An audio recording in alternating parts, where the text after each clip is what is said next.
The hospital doors exploded open with the force of a storm, and Elena Vance's world shattered before she even looked up. She didn't need to see him to know. Her body remembered what her mind had spent 5 years trying to forget. The weight of his presence, the shift in air pressure when Victor Russo entered a room, the way silence fell like a guillotine blade.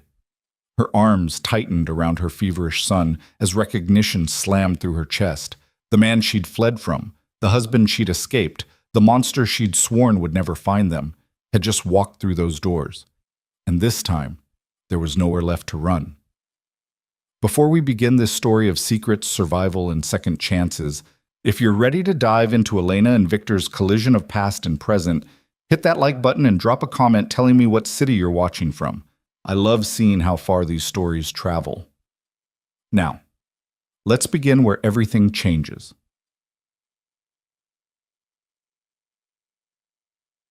The rain hammered against the windows of St. Catherine's Hospital with the relentless fury of a city that had forgotten mercy. Elena Vance barely noticed. Her world had contracted to the burning weight of her son in her arms, the fever radiating through his small body like he was made of embers instead of flesh and bone. "Please," she whispered to the admissions nurse, her voice raw from hours of panic. "Please, he needs a doctor. He's been like this for 2 days and nothing's bringing the fever down." The nurse, a tired woman with kind eyes, glanced at the packed waiting room and then back at Elena's face. Whatever she saw there, desperation, terror, the particular exhaustion of a mother watching her child suffer, made her expression soften. "Fill out these forms. I'll get him triaged as quickly as I can." Elena's hands shook as she took the clipboard. Noah stirred against her shoulder, his small voice cracked and pitiful. "Mama, it hurts." "I know, baby. I know." She pressed her lips to his forehead, feeling the dangerous heat beneath his skin. "The doctors are going to make you feel better. I promise." It was a promise she had no business making, but mothers made impossible promises to their children every day. It was what kept the world turning when logic suggested it should stop. She found a chair in the corner. She always chose corners now, positions with walls at her back and clear views of the exits, and began filling out the forms with practiced deception. Name: Elena Vance. Previous name: classified as her business. Emergency contact: none. Insurance: whatever low-income option she'd managed to scrape together. Father's information: left blank. Always left blank. She'd become an expert at erasure over the past 5 years, expert at disappearing, at creating a life built on careful omissions and strategic silences. The woman she'd been before, Elena Russo, wife of one of the most feared men on the East Coast, that woman was dead, had to be dead. Because if she wasn't, if anyone discovered who she'd really been, who Noah really was. Elena forced the thought away and focused on her son. His breathing was too shallow, too fast. His cheeks blazed with color while his lips had taken on a grayish tint that terrified her. She'd tried everything, over-the-counter fever reducers, cool baths, waiting it out. But this morning, when he'd started saying things that made no sense, when his eyes had gone glassy and distant, she'd known. Pride, caution, fear, none of it mattered more than Noah's life. So she'd bundled him into her 15-year-old car and driven through the storm to the one hospital in the city she'd been avoiding for half a decade. The one hospital she knew Victor owned pieces of, where his money had built entire wings, where his name carried weight. She'd had no choice. The free clinic couldn't handle this. Noah needed real help, needed it now, and she'd simply have to pray that 5 years was long enough, that the city was big enough, that luck would hold just one more time. The waiting room hummed with the particular misery of the sick and injured, a man with a towel wrapped around his bleeding hand, a woman cradling her arm at an unnatural angle, an elderly couple sitting in exhausted silence. The fluorescent lights buzzed overhead, turning everyone's skin the color of old newspaper. Elena kept her head down, her focus on Noah. She stroked his damp hair back from his forehead and murmured soft reassurances she wasn't sure she believed. The minutes crawled past with agonizing slowness. Each time the triage door opened, her heart leaped, but it was never their turn. She'd been there almost 40 minutes when the atmosphere changed. It was subtle at first, a security guard's spine straightening, a nurse's conversation cutting off mid-sentence. The receptionist behind the glass suddenly finding urgent business with her computer screen. Elena felt it like a shift in barometric pressure before a tornado. Every instinct she'd honed over 5 years of running screamed at her to look up, to identify the threat, to prepare. But she kept her eyes locked on Noah's face, kept her breathing steady, kept her body language small and unimportant. She'd learned that prey survives by being invisible, by offering nothing interesting to predators. The main entrance doors opened. Elena didn't look, didn't need to. The sound of expensive leather shoes on linoleum, the particular cadence of footsteps that expected obstacles to move. She knew that walk, had memorized it during 2 years of marriage and 5 years of nightmares. Victor Russo had entered the building. Her hands tightened on Noah until he whimpered softly. She forced herself to loosen her grip, to keep breathing, to become stone. Maybe he was here for someone else. Maybe this was routine business. Maybe... Mr. Russo? The hospital administrator appeared from nowhere, his voice pitched with the careful deference of someone who understood power structures. We didn't expect you tonight. If there's anything... The East Wing renovations. Victor's voice cut through the ambient noise like a blade through silk, smooth, precise, and utterly authoritative. I want to see the progress personally. Elena's heart hammered so hard she was certain everyone could hear it. She curved her body around Noah, making herself smaller, keeping her son's face hidden against her shoulder. 5 years ago, she'd known that voice in every mood, cold fury, calculated charm, the rare moments of genuine warmth. She'd memorized its patterns the way trauma survivors memorized everything about their captors. Of course, the administrator was practically tripping over himself. If you'll follow me, in a moment. Victor's footsteps moved closer to the admissions desk. What's the wait time tonight? For emergency triage, about 45 minutes to an hour. We've had a significant volume. Unacceptable. The word fell like a judge's gavel. This is supposed to be the best facility in the city. People don't wait an hour when they're bleeding. Elena heard the administrator's nervous swallow from across the room. Yes, sir, absolutely. We'll review our staffing procedures immediately. See that you do. The conversation continued, but Elena's mind was white noise and panic. She needed to leave, needed to take Noah and disappear before Victor's eyes swept the room, before someone said their name over the intercom, before the careful distance she'd maintained collapsed. But Noah needed medical care. That was why she'd come. That was what mothers did. They chose their children over their own safety, every single time. Mama? Noah's voice was barely a whisper. Are we going home soon? Soon, baby. The lie tasted like ash. The doctor will see you very soon. She risked a glance toward the admissions desk. Victor stood with his back partially to her, his attention on the administrator. 5 years had changed him in small ways, threads of silver in his dark hair, perhaps, new lines around his eyes, but the core remained unchanged. He was still tall, still carried himself with the coiled readiness of violence on a leash, still commanded space like he'd purchased it with blood money, which, Elena supposed, he had. She'd been 19 when they met, stupid, naive, dazzled by his attention and the intoxicating rush of being chosen by a man everyone else feared. She'd thought she could handle his world, thought love could civilize danger, thought she was special enough to be safe. She'd learned better. Learned it in bruised ribs and terrified silences, in the specific horror of loving someone who confused control with care. By the time she'd gotten pregnant, she'd already been planning her escape. And when the opportunity came, when a window of freedom opened for just 48 hours, she'd taken it. She'd driven west with nothing but cash she'd been stealing and hiding for months, had checked into a motel, had called Victor's personal line, and lied with every ounce of conviction she possessed. I lost the baby. I can't do this anymore. Don't look for me.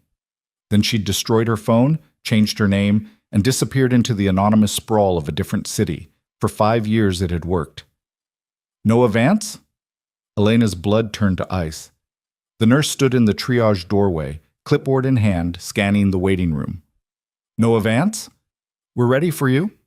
Elena stood mechanically, every movement feeling like wading through concrete. She kept Noah's face pressed to her shoulder, kept her own head ducked, and started toward the door. She made it 3 steps before everything fell apart. Vance! Victor's voice stopped her like a hand around her throat. Not questioning, not uncertain, just her name, her fake name, spoken in a tone that demanded she turn around. Elena's feet rooted to the floor. Every option flashed through her mind in the space of a heartbeat. Run, lie, pretend she hadn't heard.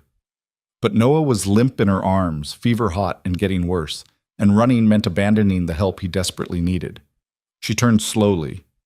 Victor stood 15 feet away, his expression unreadable.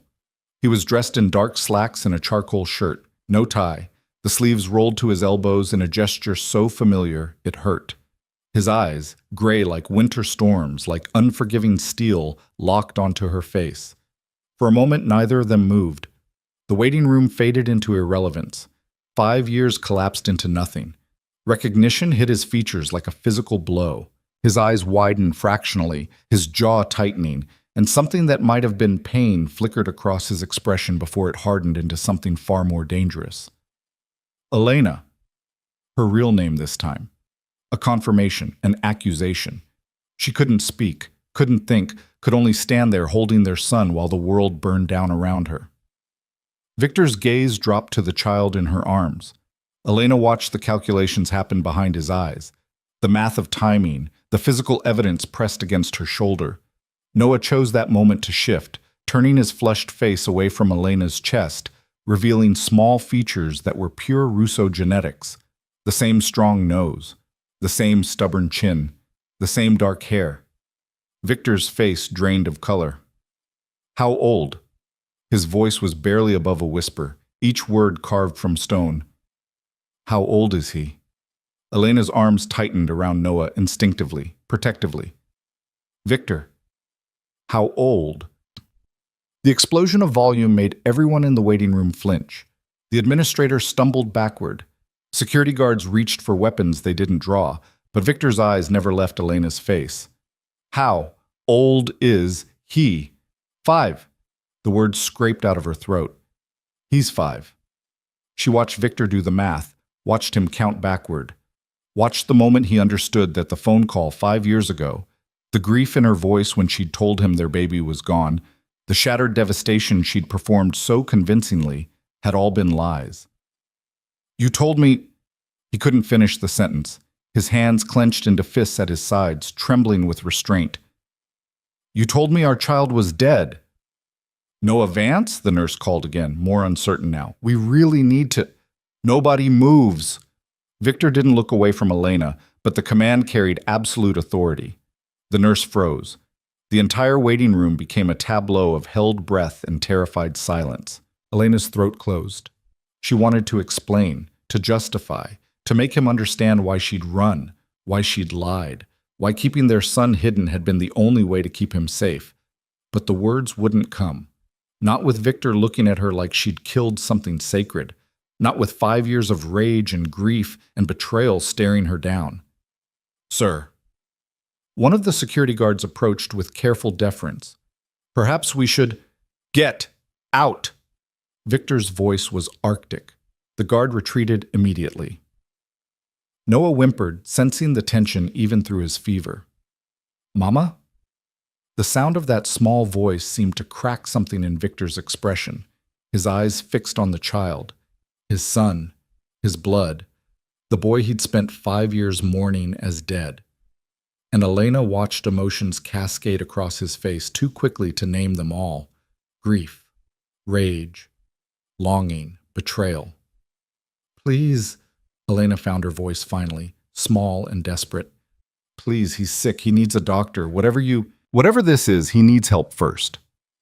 For a terrible moment, she thought Victor might refuse, might be so consumed by fury that he'd let their son suffer just to punish her. But then he turned sharply to the administrator.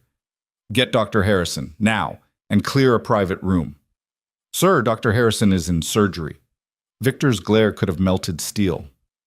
Then get him out of surgery. I want the best pediatrician in this hospital attending to that child in the next 5 minutes, or I will buy this building and fire every single person in it. Are we clear? The administrator went pale and practically sprinted for the phone. Victor looked back at Elena. Come with me. Victor, I don't think, but that wasn't a request. He started walking toward the restricted access doors, and after a frozen moment, Elena followed. What choice did she have? He owned this hospital, owned half the city, could make her disappear with a phone call if he wanted. And now he knew about Noah. The hallways beyond the waiting room were quieter, cleaner. Victor moved with purpose, staff scrambling out of his path. Elena clutched Noah tighter, her mind racing through scenarios and finding no good ones. How much security did Victor travel with now? How quickly could she run? Where would she even go? They reached a private examination room. Victor opened the door and gestured for her to enter. She hesitated on the threshold, every instinct screaming danger. "I'm not going to hurt you," Victor said, reading her hesitation. His voice was still cold, still controlled, but something underneath it sounded almost broken. "Whatever you think of me, Elena, I'm not going to hurt my son." The truth of that statement, the acknowledgement that Noah was his, that Victor had accepted the evidence of his own eyes, made her knees weak. She stepped into the room. Victor closed the door and leaned against it, blocking the exit. For a long moment, he just stared at Noah's flushed face. "What's his name?" Victor asked finally. "His real name, not the one you put on hospital paperwork." "Noah." Elena's voice was barely steady. "I named him Noah. Noah Vance." Victor tested the name like it was poison. "Not Noah Russo. You couldn't even give him his real surname." "I was protecting him." "From what?" The question cracked like a whip. "From his father? From the terrible crime of knowing where he came from? From your world." Elena's own fury finally broke through the fear. "From the violence and the blood and the constant danger. You think I wanted this? You think I wanted to raise our son alone, always looking over my shoulder, terrified every single day that someone would figure out who he was? So instead you let me think he was dead." Victor pushed off the door, closing the distance between them with predatory grace. "Do you have any concept of what you did to me? Any idea what it's been like thinking I'd lost?"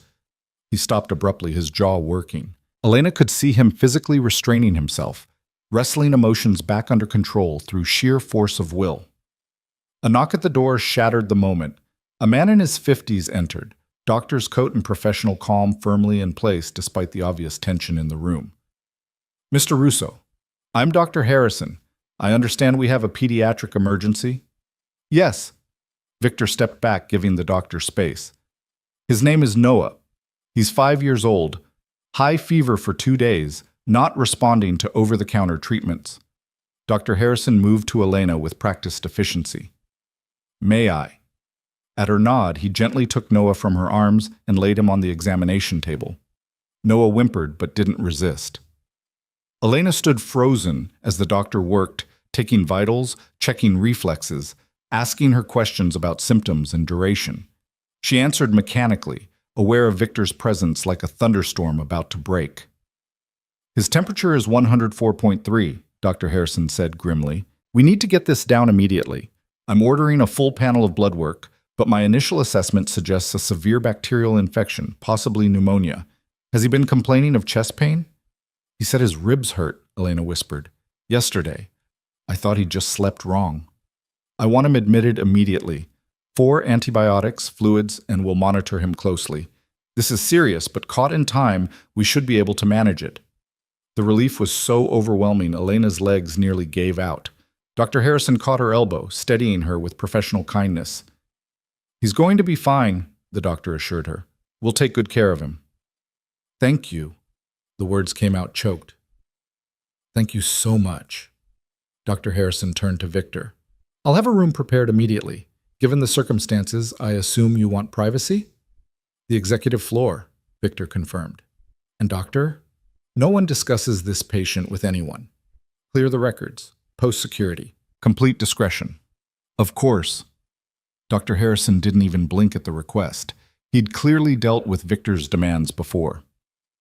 Within 20 minutes, Noah had been transferred to a private room that looked more like a hotel suite than a hospital.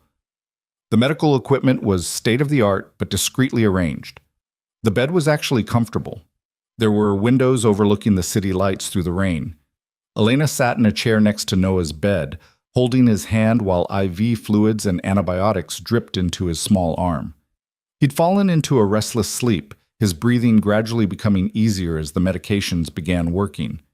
Victor stood at the window, his back to the room, rigid as carved granite. They hadn't spoken since the examination room, hadn't known what to say. The silence between them was full of 5 years of absence, accusation, and unbearable truth. Finally, without turning, Victor spoke. "Tell me everything." "Victor." "Everything, Elena. How you planned it, how you disappeared, where you've been, how you've lived, every single detail of the 5 years you stole from me." Elena swallowed hard. She wanted to argue that she'd stolen nothing, that she'd saved Noah from a world Victor himself had admitted was dangerous.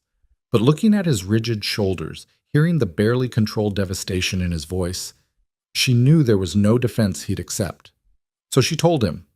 She told him about the months of planning before she left, the terror that had driven her, the conviction that staying would eventually get her or their child killed.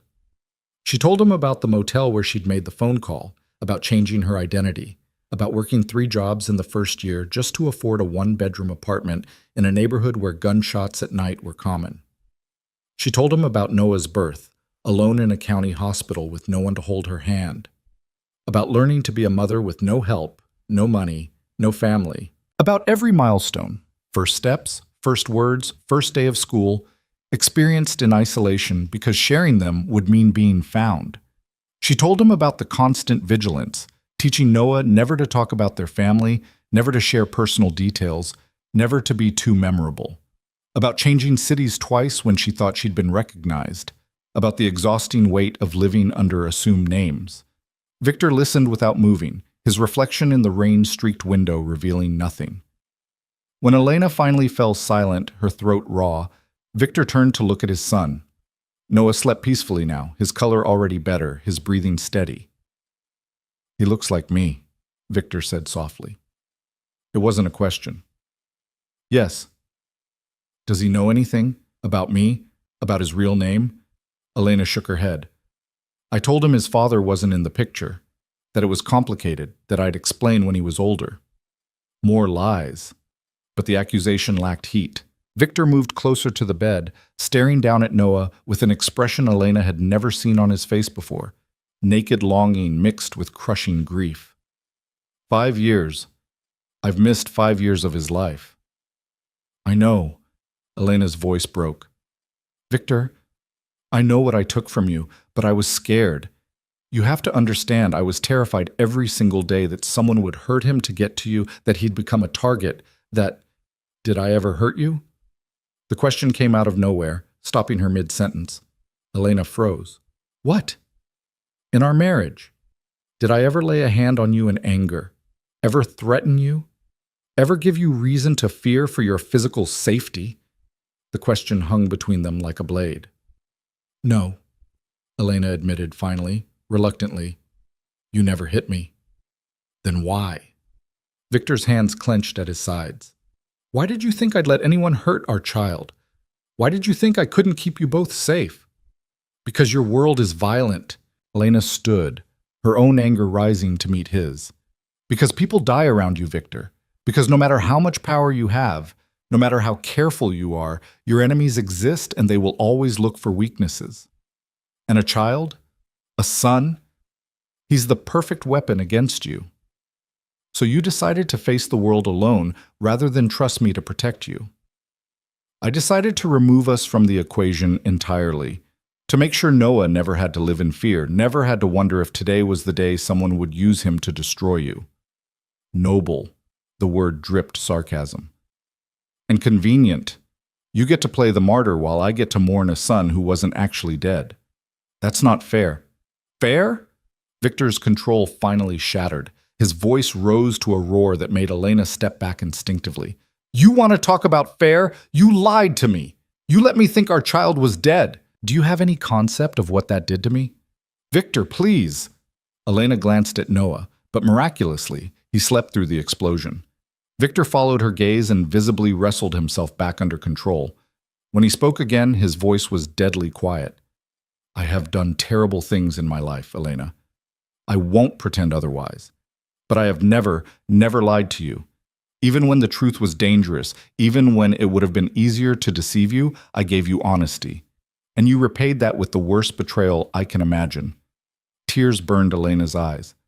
I was trying to save our son's life. By cutting me out of it completely. Victor moved to the door. This conversation isn't over. But right now, I need to not be in this room before I say something I'll regret. Victor, he paused with his hand on the door handle. For the record, Elena, if you trusted me 5 years ago, if you told me you were afraid instead of running, I would have moved heaven and earth to keep you both safe. I would have changed my entire life if that's what it took. But you never gave me the chance. He left, the door clicking shut with terrible finality. Elena sank into her chair, trembling violently. The weight of 5 years of running, of hiding, of surviving alone crashed over her like a wave. She'd known this confrontation was inevitable if Victor ever found them. She'd played it out in her mind 1,000 times, rehearsing explanations and justifications. None of her rehearsals had prepared her for the devastation in his eyes. Mama, Elena's head snapped up. Noah was awake, his eyes clearer than they'd been in days. Hey, baby, how do you feel? Better. His voice was still scratchy but stronger. Who was that man you were yelling with? Elena's throat closed. Someone Mama used to know. It's complicated. Noah studied her with the unnerving perception 5-year-olds sometimes possessed. He looked sad. Yeah, Elena whispered. Yeah, he did. Noah's eyes drifted closed again, exhaustion pulling him back under. Elena sat in the dim room, listening to the rain against the windows, and tried to figure out how her carefully constructed life had collapsed so completely in the span of a single hour. Outside in the hallway, Victor leaned against the wall with his eyes closed, his hands shaking with the effort of maintaining control. The rage was still there, burning under his ribs like swallowed coals. But underneath the rage was something worse, grief so profound it threatened to tear him apart. He'd spent 5 years mourning, 5 years believing his child was dead, that the future he'd imagined had been destroyed before it could begin. He'd channeled that grief into work, into building his empire, into becoming the kind of man who could control everything because he'd failed to protect what mattered most. And it had all been a lie. His son was alive. Had been alive all along, growing and changing and learning to walk and talk and exist in the world, and Victor had missed all of it. Had missed first words and first steps and first days of school, had missed birthdays and bedtime stories and scraped knees, had missed everything. Because Elena had decided he couldn't be trusted with the truth. A security guard approached cautiously. Mr. Russo, is there anything? Postguards at both ends of this hallway, Victor interrupted, his voice mechanical. No one enters without my explicit permission, and I want full background checks on every staff member who will have contact with that room. Clear? Yes, sir. Victor pushed off the wall and started walking, not toward the exit, but deeper into the hospital. He needed to think, needed to plan, needed to figure out what the hell happened next. Because one thing was absolutely certain. He wasn't letting Elena disappear again. She'd stolen 5 years. That ended now. His son was alive. And Victor Russo was going to be part of that boy's life, whether Elena liked it or not.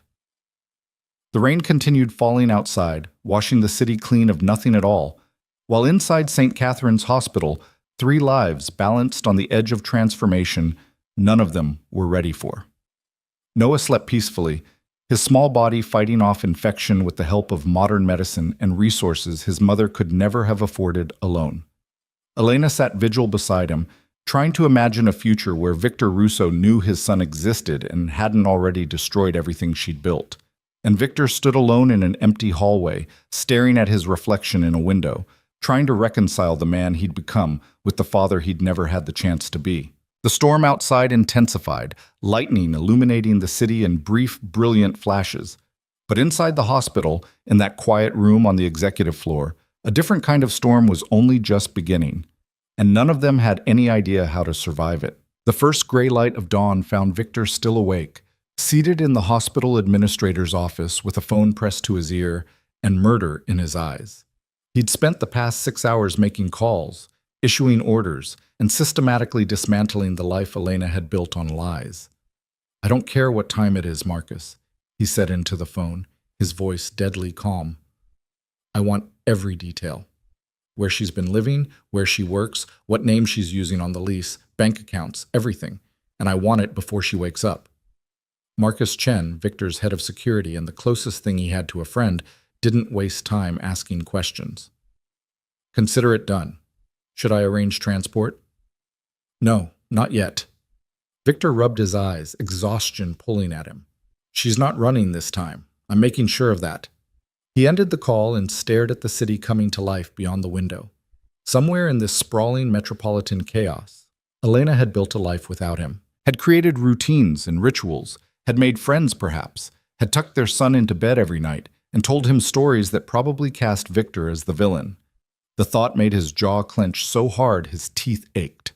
A soft knock interrupted his spiraling thoughts. Dr. Harrison entered without waiting for permission, carrying a tablet and the carefully neutral expression of someone about to deliver news to a dangerous man. Mr. Russo, I wanted to update you on Noah's condition. Victor's posture changed instantly, all attention focused with laser precision. Tell me. The antibiotics are working well. His fever broke about an hour ago, and his oxygen saturation has improved significantly.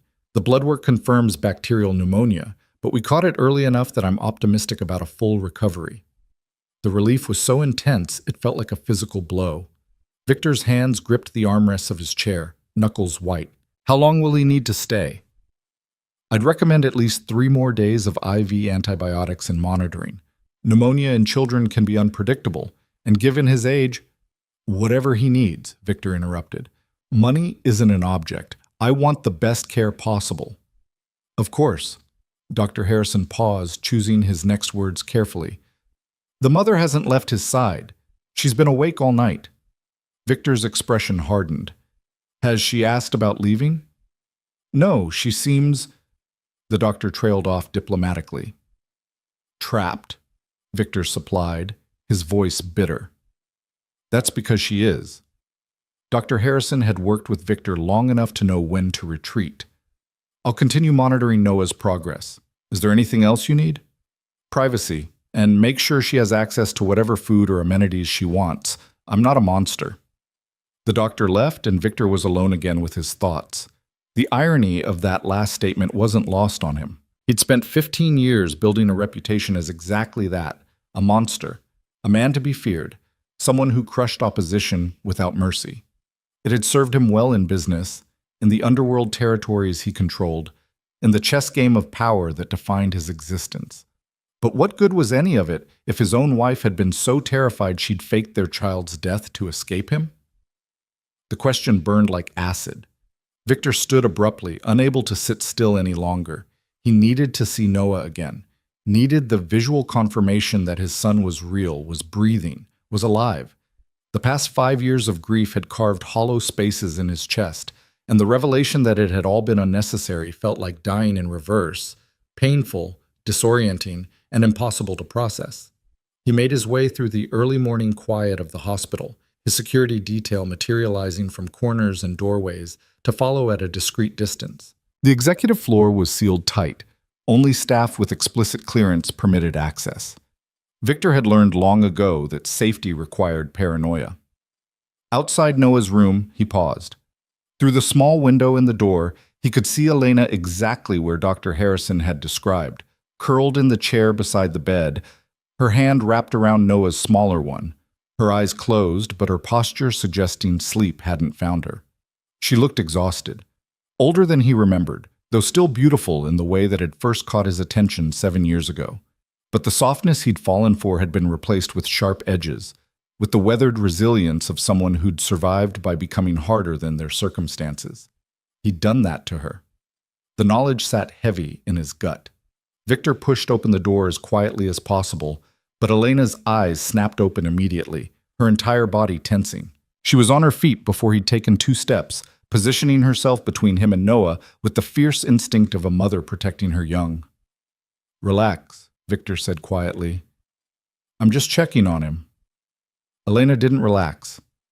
Her eyes tracked his every movement as he approached the bed, her muscles coiled tight with readiness to fight or flee. Victor pretended not to notice, his attention fixed on Noah. The boy slept peacefully, his color much better than the previous night. The IV line fed steadily into his small arm. His breathing was even and deep. He looked fragile in the hospital bed, impossibly small, and something in Victor's chest cracked wider. "Dr. Harrison says he's improving," Victor said, not looking at Elena. "Yes." Her voice was hoarse from disuse. "The fever broke." "Good." Silence filled the space between them, heavy with everything unsaid. Victor reached out slowly, telegraphing the movement, and brushed his fingers gently across Noah's hair. The contact sent electricity through him. This was his child, his blood, his son. "Don't wake him," Elena whispered, the words automatic maternal concern. "I won't." Victor's hand lingered a moment longer before he pulled back. "Have you slept at all?" "I'm fine." "That's not what I asked." Elena's jaw set stubbornly. "I don't need anything from you, Victor." "Really?" He turned to face her fully, his expression hard. "Because last night you needed my hospital, my doctors, my resources to save our son's life. But now you don't need anything?" The color rose in her cheeks. "You know what I mean." "I do." "You mean you've spent 5 years convincing yourself you're better off alone, that you don't need anyone, that asking for help is weakness?" Victor's voice was scalpel sharp. "How's that been working out for you, Elena? You living in luxury, sleeping easy at night? Or are you exhausted from working multiple jobs and looking over your shoulder constantly?" "How dare you?" "I dare, because I've spent 6 hours learning exactly how you've been living." Victor pulled his phone from his pocket and pulled up the file Marcus had sent. "Shall I tell you what I found? You're waitressing at a diner in Riverside under the name Elena Vance. You live in a 1-bedroom apartment in a building that's failed 3 safety inspections. You drive a car that's 1 breakdown away from the junkyard. You have $1,700 in your bank account and medical debt from Noah's birth that you're still paying off." Elena's face went white. "You had no right." "I have every right." Victor's control slipped, his voice rising. "That's my son, and you've been raising him in poverty while I have more money than I could spend in 10 lifetimes. Money doesn't matter." "The hell it doesn't. You think Noah cares about pride when he's sick and you can't afford proper medical care? You think your principles keep him safe when you're living in a neighborhood where I counted 4 violent crimes in the past month alone?" "We were fine," Elena said through gritted teeth, but her voice wavered. "You were barely surviving." Victor stepped closer, forcing her to hold her ground or back down. "And you were doing it alone because you decided I was the bigger threat than actual poverty and danger." "You are the danger, Victor. Your world, your choices, your enemies are my responsibility to handle." Victor's hands clenched into fists. "You should have let me protect you instead of running. Like you protected your last girlfriend?" The words escaped before Elena could stop them, and she watched Victor's expression turn to granite. The silence stretched like a blade. "Careful," Victor said softly, dangerously. "You're talking about things you don't understand."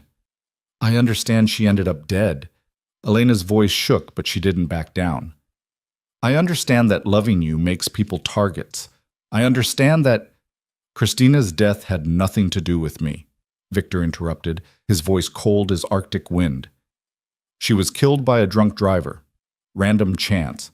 Wrong place, wrong time. But you'd already made up your mind about who I was, hadn't you?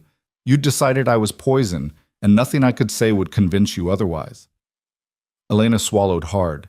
She had known, intellectually, that Christina's death had been an accident, but fear didn't listen to logic.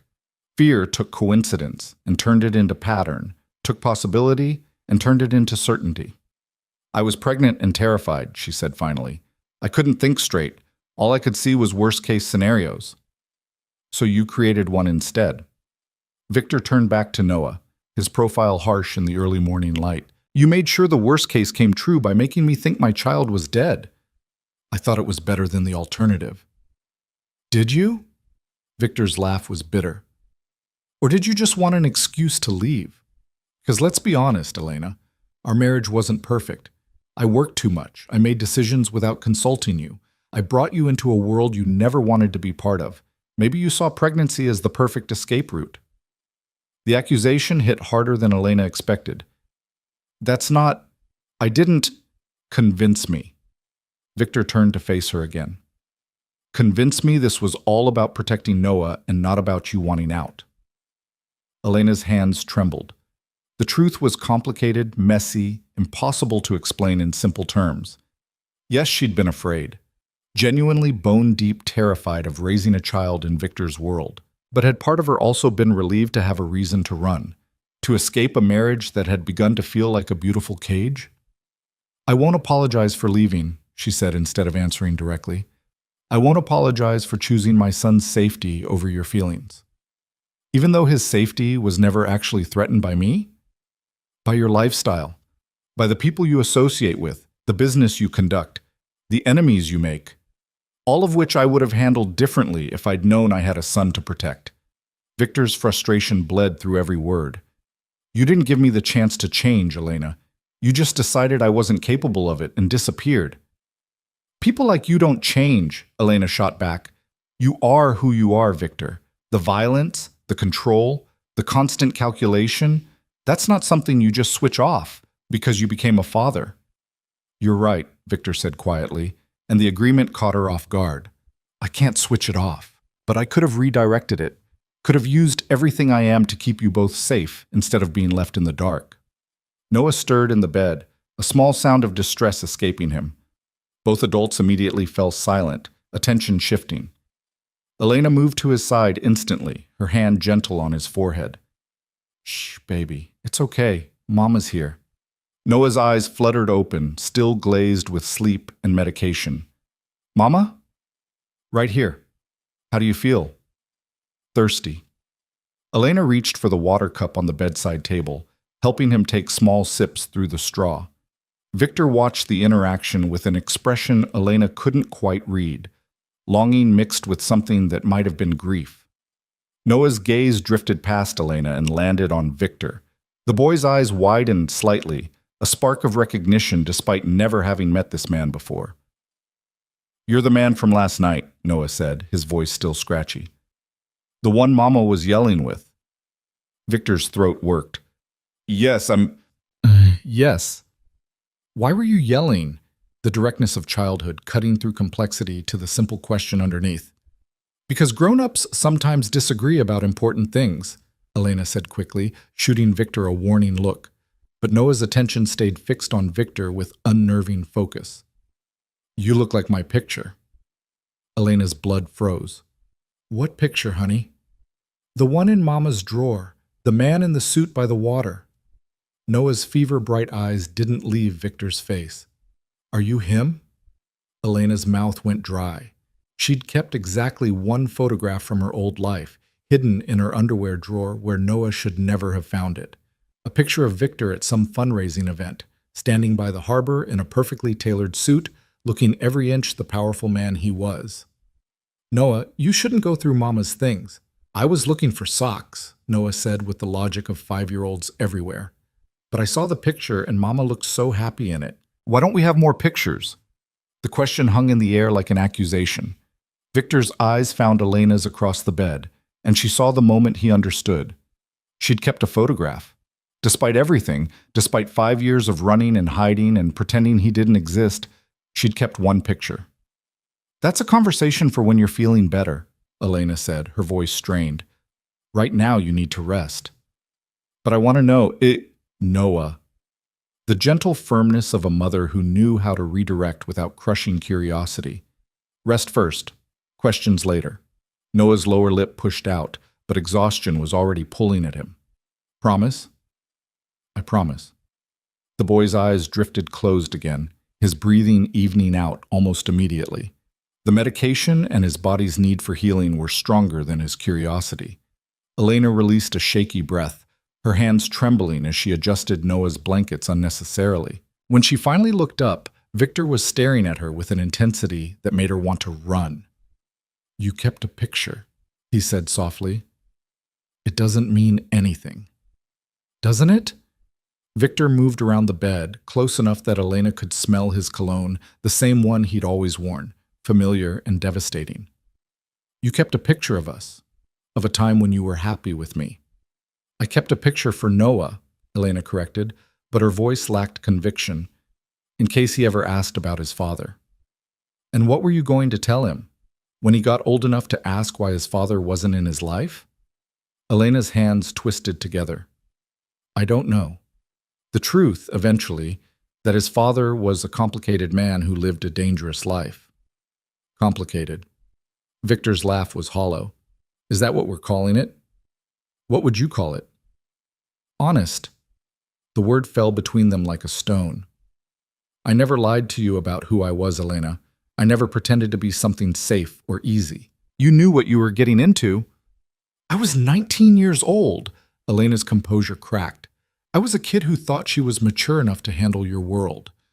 I didn't understand what I was signing up for until I was living it. Then you should have talked to me. Should have told me you were struggling instead of planning your escape. Would you have listened? The question came out raw. Would you have actually changed anything, or would you have just convinced me I was overreacting? Victor opened his mouth, then closed it. The honest answer, he didn't know, sat unspoken between them. The moment stretched until a nurse entered, clipboard in hand and professional smile in place. Good morning. I need to check Noah's vitals and change his IV bag. Elena stepped back immediately, giving the nurse space. Victor retreated to the window, watching the city wake up while the medical routine played out behind him. When the nurse left with promises to return in a few hours, he turned back to find Elena slumped in her chair, exhaustion written in every line of her body. When's the last time you ate? He asked. I'm fine. Elena, his voice carried warning. Answer the question. She glared at him, but the defiance was undercut by the dark circles under her eyes. Yesterday afternoon, before I brought Noah in. Victor pulled out his phone and sent a text. Food will be here in 20 minutes, and before you argue, you're no good to Noah if you collapse from malnutrition. I don't care what you want. Victor's voice was flat. Our son needs his mother healthy, so you're going to eat, and then you're going to sleep for at least a few hours while I stay with him. Absolutely not. Elena stood, panic flashing across her features. I'm not leaving him alone with you. The words hit like a slap.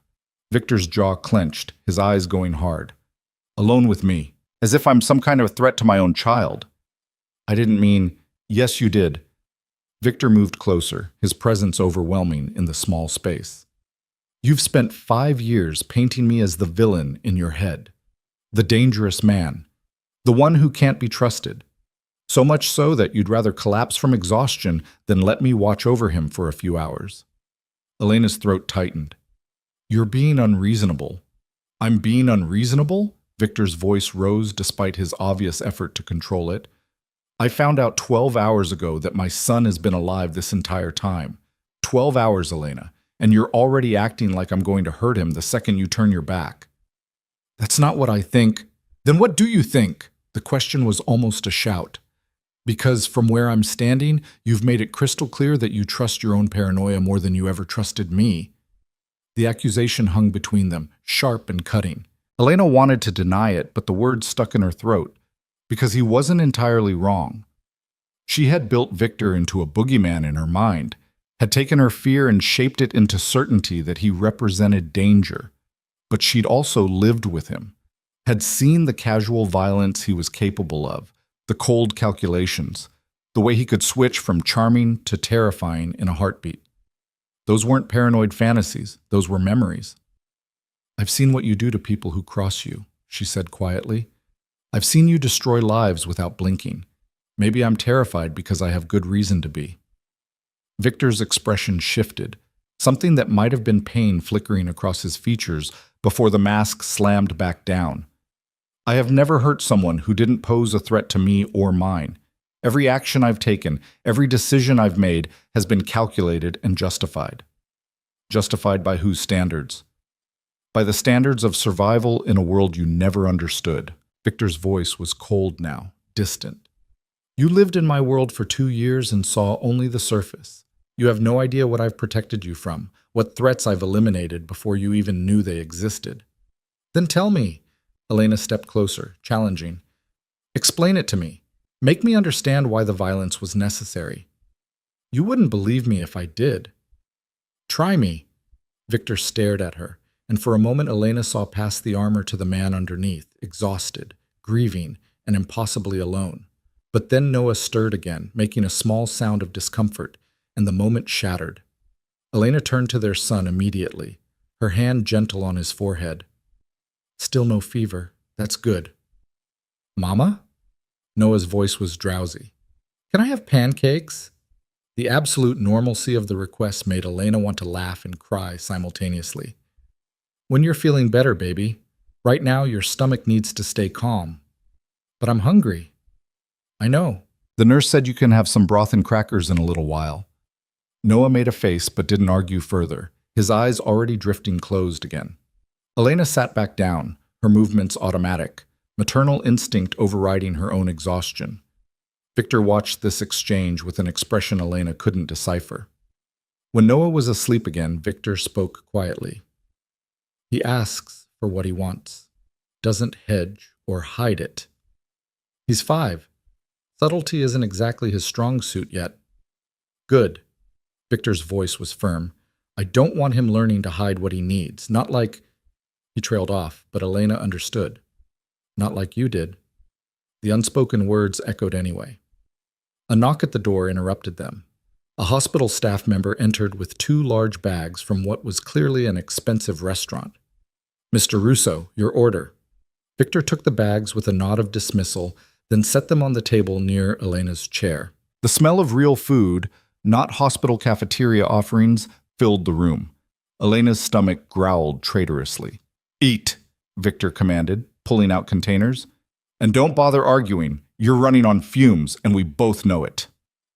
Elena wanted to refuse on principle, but the sight of actual food was too tempting. She'd been surviving on coffee and vending machine snacks for almost 24 hours. Her body overruled her pride. The first bite of scrambled eggs tasted like heaven. She hadn't realized how hungry she was until she started eating. Victor watched her for a moment, then pulled out his phone and stepped toward the door. "I'll be right outside. Eat everything. When you're done, you're taking a shower and sleeping for 4 hours minimum." "Victor, this isn't a negotiation, Elena." His voice was steel. "I'm staying with Noah either way. You can do it willingly, or I can have hotel security escort you to one of the guest suites upstairs. Your choice." He left before she could respond, the door clicking shut with quiet finality. Elena sat alone with her food and her sleeping son, feeling the weight of the past 12 hours crash over her like a tsunami. Everything she'd built, every carefully constructed wall, every security measure, it had all collapsed the moment Victor walked into that emergency room. And the terrifying part was she didn't know what came next, didn't know if she could trust him, didn't know if his promise to be better was real or just another form of control. All she knew was that running wasn't an option anymore. Victor knew about Noah, and men like Victor Russo didn't let go of what they considered theirs. Outside in the hallway, Victor leaned against the wall and fought for composure. Every instinct screamed at him to lock them both down, to move them somewhere he controlled completely, to eliminate any possibility of Elena running again. But he was smart enough to know that force would only drive her away permanently. If he wanted any chance of being part of Noah's life, of earning back what Elena's fear had stolen, he needed to be strategic, patient. He needed to prove he could change. The thought was foreign, uncomfortable. Victor Russo didn't change for anyone. He shaped the world to his will, not the other way around. But as he stood in that hospital hallway, the image of Noah's small face burned into his memory, Victor realized something fundamental had shifted. He would do whatever it took, learn whatever he needed to learn, become whoever he needed to be. Because losing them again wasn't an option he could survive. The decision to shower felt like surrender, but Elena's body won the argument her mind tried to make. Victor had arranged for a guest suite 3 doors down, complete with toiletries and fresh clothing in exactly her size. She didn't ask how he'd managed that in less than 2 hours. She was learning not to ask questions when the answers would only confirm how much power he still wielded. The hot water stripped away more than just physical exhaustion. Standing under the spray, Elena let herself feel the terror she'd been holding back since the moment Victor had spoken her name in that waiting room. She'd known this day might come, had rehearsed scenarios and escape routes, but nothing had prepared her for the reality of his eyes on their son, the raw devastation in his voice, The way 5 years of distance had collapsed into nothing the instant their worlds collided again. She dried off and found designer clothes laid out on the bed, jeans that fit perfectly, a soft sweater, undergarments still in packaging. The efficiency of it all made her skin crawl. This was Victor's world, a place where phone calls made miracles happen, where money solved every logistical problem, where the impossible became routine. When she returned to Noah's room 45 minutes later, she found Victor seated in her chair, a children's book open in his hands. He was reading aloud in a voice she'd never heard him use before, gentle, patient, engaging. Noah was awake and listening with rapt attention, his small face turned toward the stranger who somehow felt familiar. Elena froze in the doorway, her heart clenching at the sight. Victor looked up, their eyes meeting over Noah's head. Something passed between them. Not forgiveness, not understanding, but perhaps the first fragile acknowledgement that they were locked into this together now, whether they liked it or not. "Mama." Noah's face lit up. This man knows all the voices. He did the dragon and the night and everything. Did he? Elena moved into the room, hyper-aware of Victor tracking her every movement. That sounds fun. He says his name is Victor. Noah pronounced it carefully, testing the syllables. That's a cool name. Elena's throat tightened. She met Victor's gaze again and saw the question there. How much do I tell him? Her slight headshake was almost imperceptible, but Victor caught it and gave the barest nod of acknowledgement. Not yet. They needed to figure this out first. It is a cool name, Elena agreed, settling onto the edge of the bed. How are you feeling, baby? Better? Victor says I have to stay here a few more days, though. Noah's disappointment was evident. I miss my room. I know, but the doctors need to make sure you're all better before we go home. Can Victor visit me? He's really good at voices. The simple request landed like a bomb. Elena felt Victor's attention sharpen, waiting for her response. She could say no, could shut this down before it started. But looking at Noah's hopeful face, at the first genuine smile she'd seen from him in days, the refusal died in her throat. We'll see, she said instead, the parent's eternal non-answer. Noah accepted this with the resignation of a child who knew that phrase usually meant maybe, but probably not. He yawned hugely, the brief burst of energy already fading. You should rest, Victor said, closing the book. Your body needs sleep to heal. Will you read more later? If your mother says it's okay, yes. Noah's eyes found Elena's, pleading without words. She nodded, unable to deny him this small thing. Noah's smile was sunshine before his eyes drifted closed, exhaustion reclaiming him. Elena waited until his breathing evened out before speaking. You didn't have to do that. Read to my son? Victor's voice was carefully neutral. Why wouldn't I? You know what I mean. Do I? Victor stood, moving toward the window. You've made it clear you think I'm incapable of basic kindness. Maybe I'm trying to prove you wrong. Or maybe you're trying to win him over before I can explain who you really are. Victor's shoulders tensed. When he turned back, his expression was controlled, but his eyes blazed. And who am I really, Elena? Please, enlighten me. Am I the monster you've been telling yourself I am? The villain who justifies your decision to run? You're the man who runs a criminal empire, Elena said quietly, aware of Noah sleeping nearby. The man who's had people killed. The man whose enemies would use a child as leverage without hesitation. I'm also the man who built hospitals and funds scholarships and keeps half this city's economy running. Victor's voice was low but intense. I'm the man who could have hunted you down at any point in the last 5 years but didn't because I respected your grief. I'm the man who spent 12 hours trying to figure out how to be a father to a son. I didn't know existed instead of destroying you for stealing him from me. The threat embedded in that last sentence made Elena's pulse spike. Is that what you want? Revenge? What I want, Victor said, each word precisely delivered, is to know my son. What I want is to undo 5 years of damage that didn't have to happen.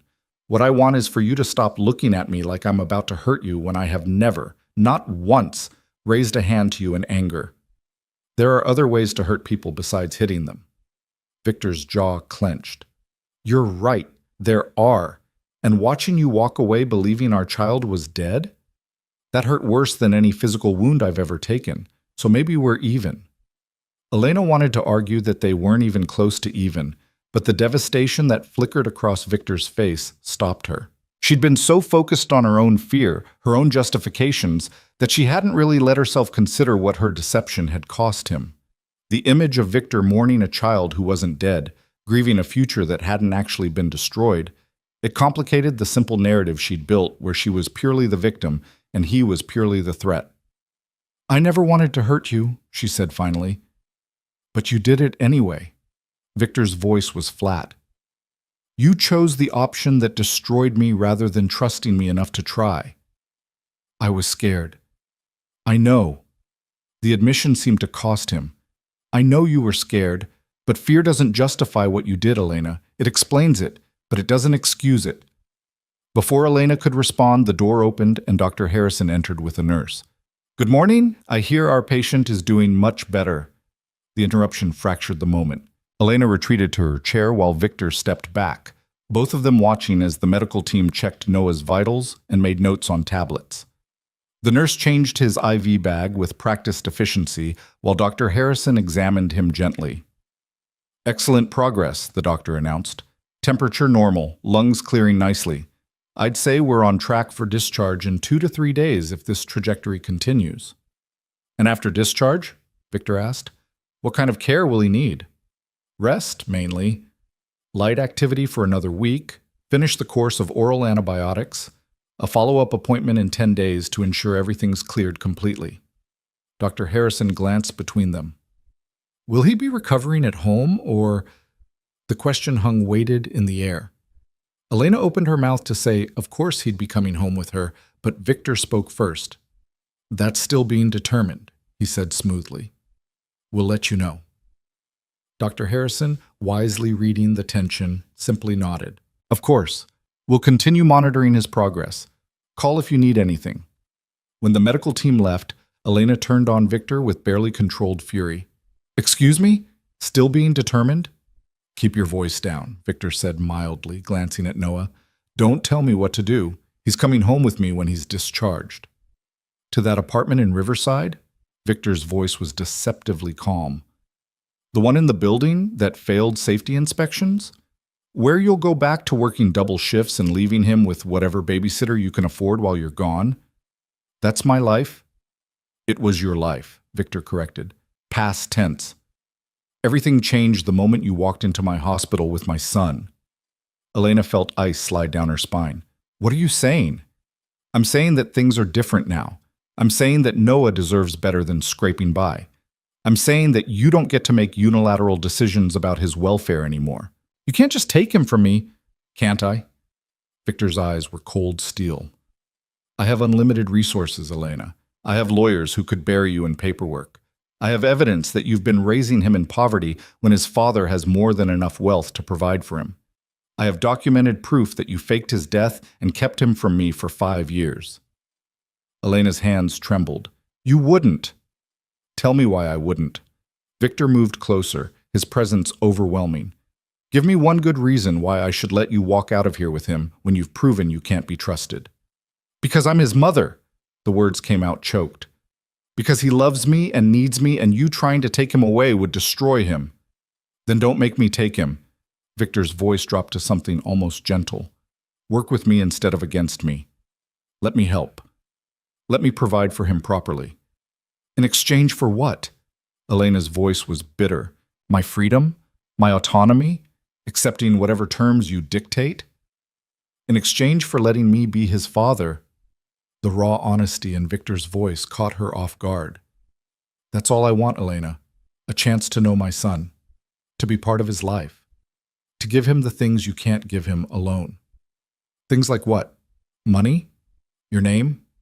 An inheritance built on blood?" "Things like security," Victor shot back.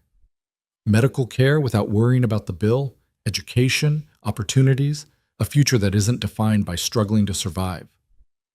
Elena wanted to argue, but the words stuck in her throat because he wasn't wrong.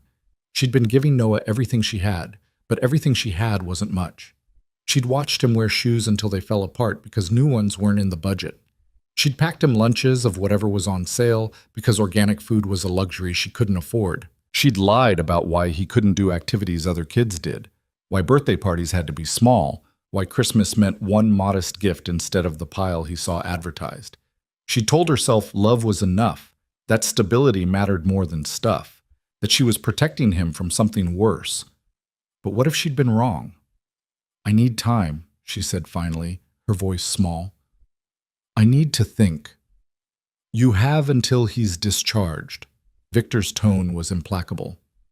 "3 days to decide whether we do this cooperatively or whether I force the issue legally." "That's not enough time. It's more than you gave me." The words were quiet, but devastating. "You made a life-changing decision in seconds and didn't look back. I'm giving you 3 days. That's generous, considering." He walked to the door, then paused with his hand on the handle. "For what it's worth, I don't want to fight you, Elena. I don't want to take Noah away from you, but I won't be shut out of his life again. So figure out what matters more, your pride or his well-being, and make your choice accordingly." The door closed behind him with quiet finality, leaving Elena alone with her sleeping son and the wreckage of her carefully constructed world. She sank into the chair and let her head fall into her hands. 3 days. 72 hours to decide whether to trust the man she'd spent 5 years running from or to fight a battle she almost certainly couldn't win. The mathematics of power were brutally simple. Victor had resources she couldn't match, connections she couldn't compete with, and legitimate grievances that any court would consider. He also had the law on his side. She'd hidden his child, used a false name, denied him parental rights. Even without the criminal implications of her deception, the civil case alone could destroy her. But beyond the legal calculus was something more fundamental. Noah deserved better than what she could give him alone. She'd been telling herself that love was enough, but love didn't pay medical bills or provide security or open doors to futures she couldn't access. Victor could give their son things she'd only ever dreamed of. The question was whether the cost was too high. Elena looked at Noah sleeping peacefully, his small chest rising and falling with healthy breaths, and tried to imagine telling him the truth someday. Tried to imagine explaining that she'd had the chance to give him stability, education, opportunity, and had refused it because she was too proud or too scared to accept help from his father. The image made her feel sick. Maybe Victor was right. Maybe her fear had blinded her to other options. Maybe running had seemed like the only choice because she'd refused to consider alternatives that required vulnerability. But trusting Victor meant accepting that he could hurt her again. Meant opening herself up to the specific terror of loving someone whose world was fundamentally dangerous. Meant gambling Noah's safety on Victor's promise to be different. She didn't know if she was brave enough for that. A soft knock interrupted her spiraling thoughts. The nurse from earlier entered with a shy smile. "Sorry to bother you. Mr. Russo asked me to bring you this." She held out a business card. Elena took it automatically, then stared at the name embossed in elegant script. Margaret Chen, family attorney. "Mr. Russo said to tell you that if you want legal advice about your options, Ms. Chen will represent you at his expense. No strings attached. She's one of the best family law attorneys in the state." The nurse left before Elena could respond. She sat holding the card, trying to process this development. Victor was offering to pay for a lawyer to advise her against him? It made no strategic sense. Unless it did. Unless this was Victor demonstrating that he could afford to be generous because the outcome was inevitable anyway. Or unless he genuinely wanted her to understand her position clearly before making a decision. The uncertainty was maddening. Elena's phone buzzed. She'd turned it to silent when they'd admitted Noah, but she'd been checking it periodically for messages from her boss, her neighbors, anyone who might wonder where she'd disappeared to. This message was from an unknown number. "This is Margaret Chen. Mr. Russo gave me your contact information. I'm available to discuss your situation at your convenience with complete confidentiality. You're under no obligation to work with Mr. Russo, and anything you tell me is protected by attorney-client privilege. Call anytime." Elena stared at the message, her mind racing. This was manipulation, had to be. Victor positioning himself as reasonable and generous while backing her into a corner. Except the lawyer was offering to represent her against him. Was offering confidentiality. was giving her information and options. Maybe this was what cooperation looked like. Maybe this was Victor's version of compromise, overwhelming force tempered by the opportunity to negotiate. She looked at Noah again, her heart aching. He deserved a father, deserved security, deserved to not grow up wondering why his mother had kept him from someone who clearly wanted to know him. But he also deserved a mother who could protect him, who understood the dangers of Victor's world and could navigate them without being consumed. Elena closed her eyes and tried to imagine a future where both things were true, where Victor was part of Noah's life, but her agency wasn't completely erased, where they found a way to coexist without destroying each other.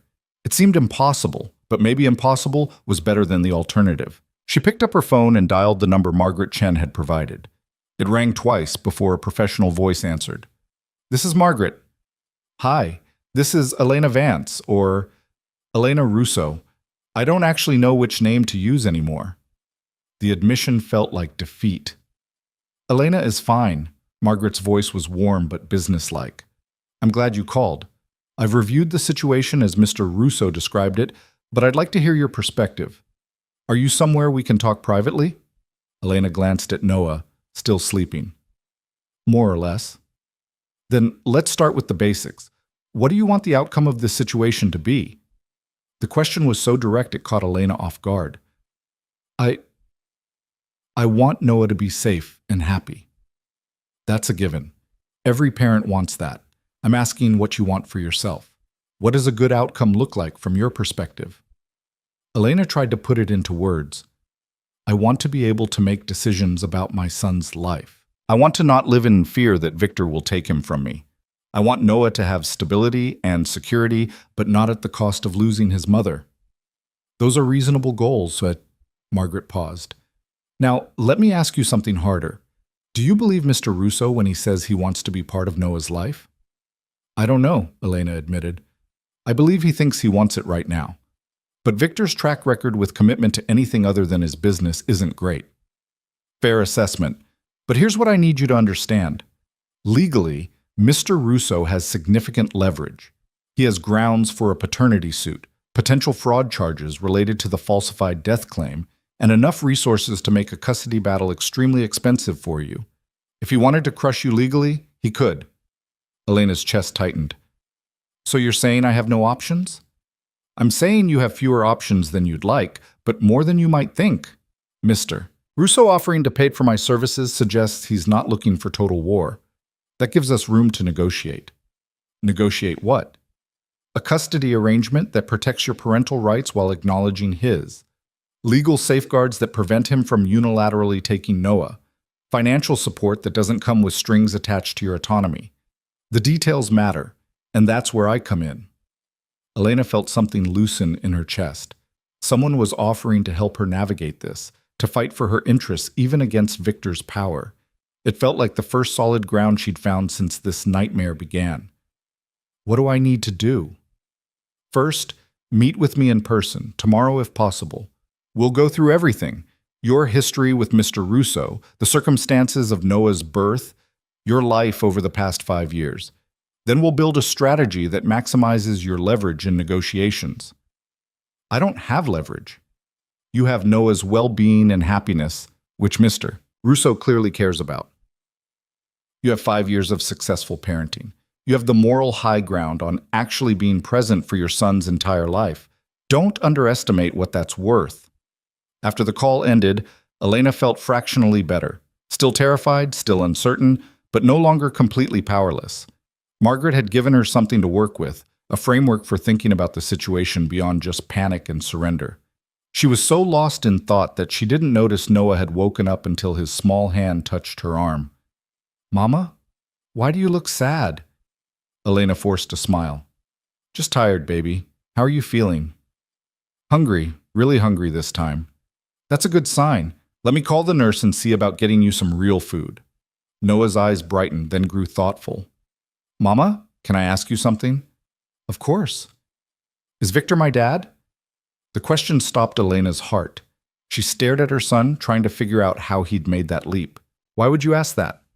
"Because he looks like my picture, and because you got that look you get when you're trying not to cry. You only get that look about important stuff." Noah's 5-year-old logic was devastatingly accurate. Elena sat on the edge of his bed, taking his small hand in hers. Baby, this is complicated. That's what you always say when the answer is yes, but you don't want to tell me yet. She almost laughed despite everything. When had her son gotten so perceptive? You're too smart for your own good. So he is my dad. Noah's expression was serious, processing. Is that why we had to leave before? Because of him? No. We left because Mama needed to keep you safe, and I thought leaving was the best way to do that. But we're not leaving now? Elena's throat tightened. I don't know what happens now. Noah was quiet for a moment, then said something that broke her heart. I think you should let him stay. He's really good at voices, and he seems nice. Noah, there's a lot you don't understand. I know? His interruption was gentle. But you're always saying that I need to give people a chance before I decide I don't like them. Maybe you should too. The wisdom of children, cutting through complexity to simple truth. Elena wanted to explain all the reasons why Victor was different, why adult relationships were more complicated than playground friendships. But looking at Noah's hopeful face, she couldn't find the words. I'll think about it, she said instead. Okay. Noah seemed satisfied with this. Can we call the nurse now? I'm really hungry. Elena called for the nurse, grateful for the distraction of normal parental tasks.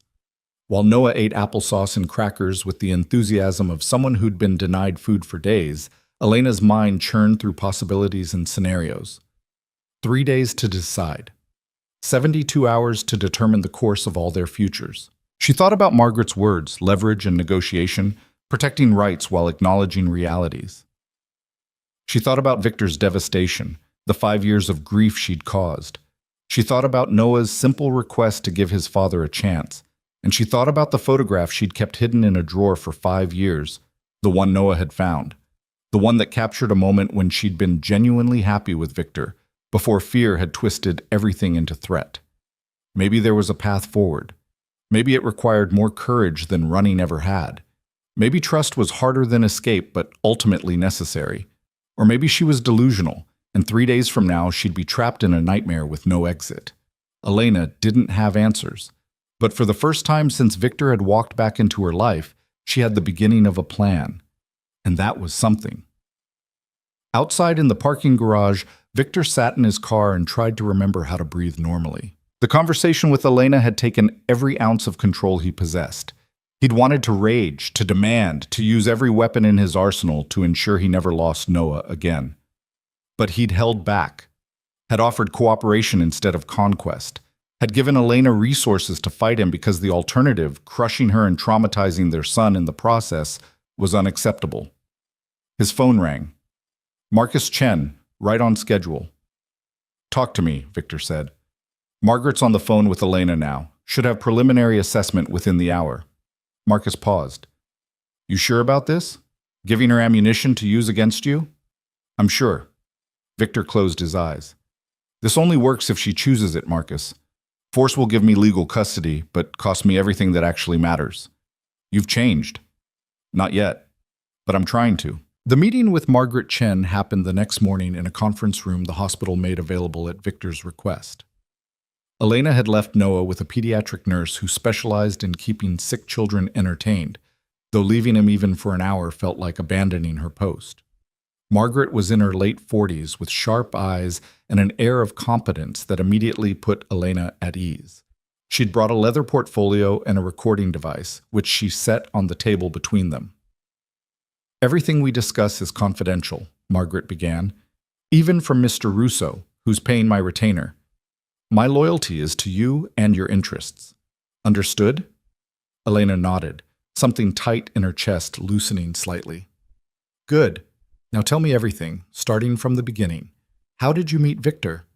The story spilled out haltingly at first, then faster as Margaret's neutral expression gave her courage. Elena described being 19 and working as a hostess at an upscale restaurant Victor frequented. How he'd been charming and attentive in ways that made her feel special. How she'd ignored the warnings from coworkers who knew his reputation, convinced she could handle whatever darkness lurked beneath his polish. I thought I was mature enough, Elena said, her voice thick with old shame. I thought love could fix anything. I was so stupid. You were 19, Margaret corrected gently. Young people make decisions based on limited information and hormones. That doesn't make you stupid. Elena continued, describing the early months of their relationship, the intensity, the possessiveness she'd mistaken for passion, the gradual realization that Victor's world operated by rules she didn't understand. She talked about the wedding, small and private because Victor didn't want spectacle, about moving into his penthouse and feeling simultaneously like a princess and a prisoner. Did he abuse you? Margaret asked bluntly. Not physically, never physically. Elena struggled to articulate the more subtle violations. But he was controlling. He needed to know where I was always, who I was talking to, what I was doing. He said it was for my protection, and maybe it was, but it felt like suffocation. Did you ever try to leave before the pregnancy? Elena shook her head. I thought about it, but I'd burned bridges with my family when I married him against their advice. I had no money of my own. He gave me credit cards but monitored the spending, and part of me still loved him, even while I was afraid. Margaret made notes without judgment. Tell me about discovering you were pregnant. The memory brought tears to Elena's eyes. I was terrified, not of being a mother, but of bringing a child into that world. Victor's enemies, the constant danger, the violence that he pretended didn't exist but that I saw evidence of constantly.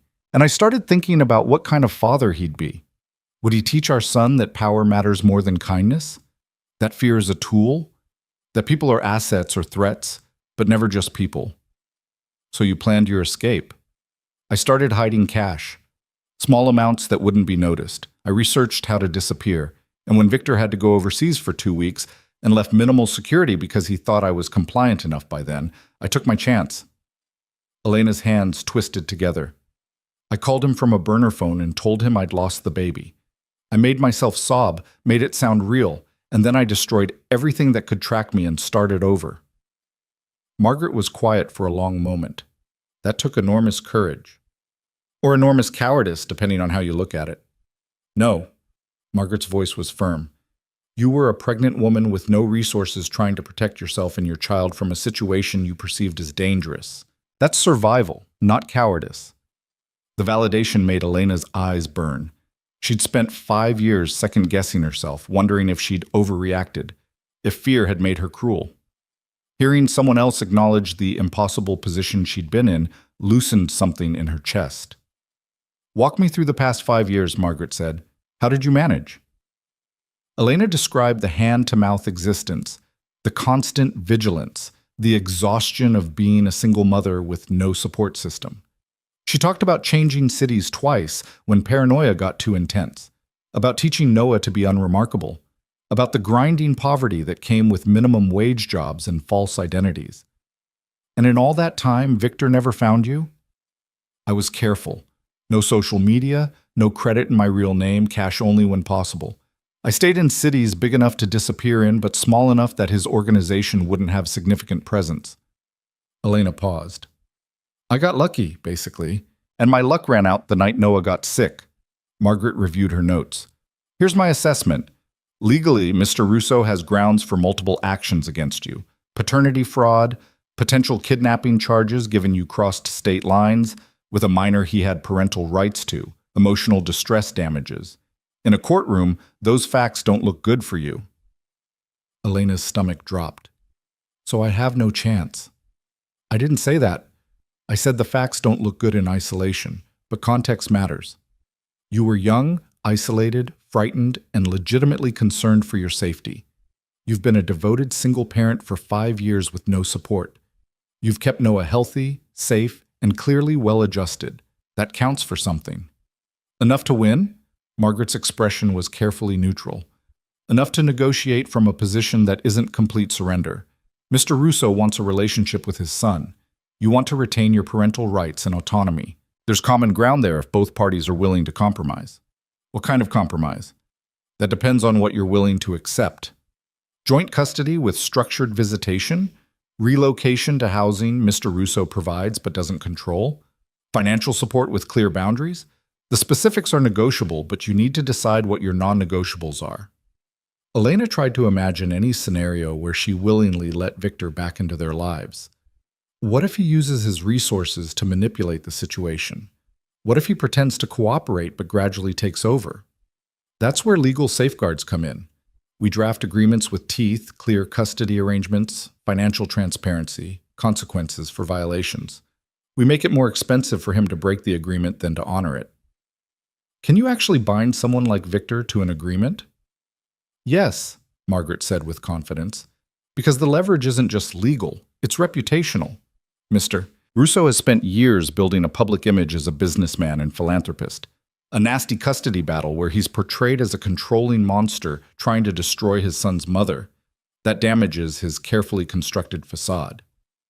Elena hadn't considered that angle. Victor cared deeply about his public image, about being seen as civilized rather than savage. A court battle would expose aspects of his life he preferred to keep private. So we have leverage, Elena said slowly, more than you think. But here's what I need to know. Do you want to negotiate or do you want to fight? Because those are different strategies with different outcomes. Elena thought about Noah asking if Victor could visit again. Thought about her son's simple wisdom about giving people chances. Thought about the photograph she'd kept hidden for 5 years. I want to negotiate, she said finally, but I need protection. I need to know I'm not signing away my ability to protect Noah if things go bad. Fair. Give me 24 hours to draft a proposal. We'll build in escape clauses, review periods, and escalation procedures. If Mr. Russo violates the terms, you have recourse that doesn't require trusting his goodwill. They spent another hour hammering out details. What Elena needed financially, what kind of custody arrangement she could accept, how to handle Noah's education and medical decisions. By the time they finished, Elena felt wrung out but marginally more hopeful. One more thing, Margaret said as they prepared to leave. Mr. Russo asked me to tell you that he's arranging security for you and Noah, regardless of whether you accept his other offers. He said there are people who might target Noah if they discover his existence, and he won't take chances with his son's safety. Elena's first instinct was to refuse, but pragmatism overrode pride. What kind of security? Discreet surveillance, vetted bodyguards when you're in public, secure transportation. Nothing that would make Noah feel like he's under house arrest, but enough to deter threats. The thought of being watched constantly made Elena's skin crawl, but the alternative, Noah being vulnerable because of who his father was worse.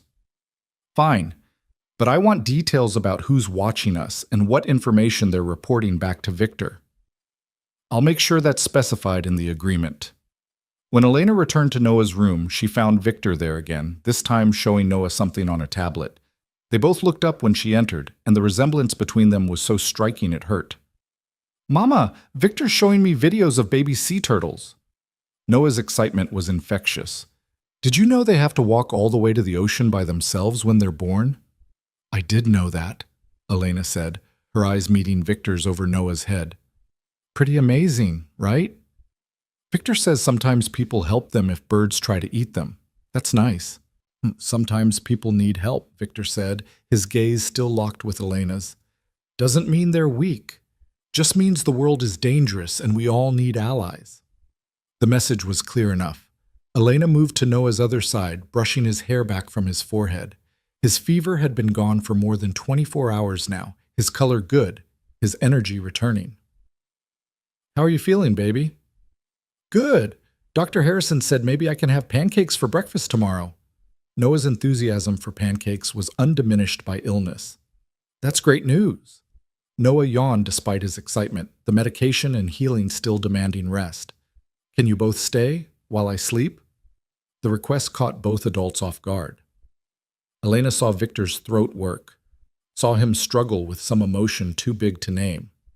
She wanted to say no, wanted to maintain the boundaries that had kept her safe for 5 years. But looking at Noah's hopeful face, she found herself nodding. For a little while. Noah's smile was radiant. He settled back against his pillows, his hand reaching for Elena's by habit.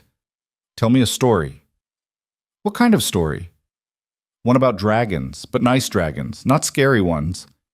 Elena began weaving a tale about a dragon who was afraid of his own fire and learned to use it to help people instead of hurt them. It wasn't subtle as metaphors went, but Noah had always loved dragon stories. His eyes drifted closed before she'd gotten halfway through, his breathing evening into sleep. Victor hadn't moved from his position on the opposite side of the bed. When Elena finished the story anyway, she always completed stories even after Noah fell asleep. Silence settled heavy between them. "He's resilient," Victor said quietly. "You've done well with him." The compliment surprised her. "Thank you." "I mean it. Whatever else is true, you've been a good mother to him." Elena's throat tightened. "I tried. I didn't always succeed, but I tried." That's all any parent can do." Victor's eyes remained on Noah. "I've missed so much. First words, first steps, all of it. I know. The admission cost her. I know what I took from you." "Do you?" Victor finally looked at her, and the pain in his eyes was devastating. "Can you actually understand what it's like to mourn a child who wasn't dead? To grieve a future that still existed but was kept from you?" "No," Elena said honestly. "I can't. But I understand that I hurt you, and that my fear doesn't completely excuse that." Victor seemed to deflate slightly, some of the rigid anger leaving his posture. "I don't know how to do this, Elena. I don't know how to be a father to a child who doesn't know me. I don't know the rules or the boundaries or what I'm supposed to do." The vulnerability in his voice shocked her. She'd never heard Victor admit to not knowing something, to being uncertain or afraid. "Neither did I when Noah was born. You figure it out as you go." "You had 5 years to figure it out. I have 3 days before he's discharged, and then what? Do I visit on weekends? Do I take him to my place sometimes? Do I just remain this stranger who shows up occasionally?" "I met with Margaret this morning," Elena said, making a decision. "We're drafting a custody proposal, something that gives you real access to Noah while protecting both of us." Victor's attention sharpened. "What kind of proposal?" "I don't have all the details yet, but the basic idea is joint legal custody with structured visitation that increases over time as Noah adjusts. Financial support that doesn't come with strings, legal protections for everyone involved." "You're willing to negotiate?" It wasn't a question, but something in Victor's voice suggested he'd been bracing for total war. "I'm willing to try, for Noah's sake." Elena paused. "But I need you to understand something. If you hurt him, if your world touches him in ways that damage him, I will do whatever it takes to protect him, even if that means running again." "I wouldn't hurt him. Not intentionally. But your enemies exist, Victor. The danger is real. So if we do this, you need to be willing to make changes. Real changes, not just promises." Victor was quiet for a long moment. "What kind of changes?" "I don't know yet. That's what we negotiate. But it has to be real. It has to be verifiable. And if you can't commit to putting Noah first, above your business, above your pride, above whatever empire you've built, then this won't work." "You think I can't put him first?" "I think you've spent your entire adult life in a world where strength means never backing down, and vulnerability is weakness. Being a parent requires different strengths." Victor's jaw clenched. "You're asking me to change who I am." "I'm asking you to grow into someone new. There's a difference." The distinction seemed to strike something in Victor. He looked at Noah sleeping peacefully between them, small and innocent, and completely unaware of the negotiations happening over his future. "Tell me what that looks like," Victor said finally. "Tell me what you need to see to believe I'm serious." Elena had been thinking about this since her conversation with Margaret. "I need you to step back from the parts of your business that put you at risk. I need you to prove that Noah's safety matters more than profit or power. And I need you to be honest with me about threats instead of hiding them, because you think I can't handle the truth. Those are significant asks. I'm trusting you with my son. That's a significant risk." Victor absorbed this, his expression unreadable. "I'll need time. Some of the changes you're asking for can't happen overnight. I understand that, but I need to see you trying. Need to see evidence that you're serious about this." "Fair enough."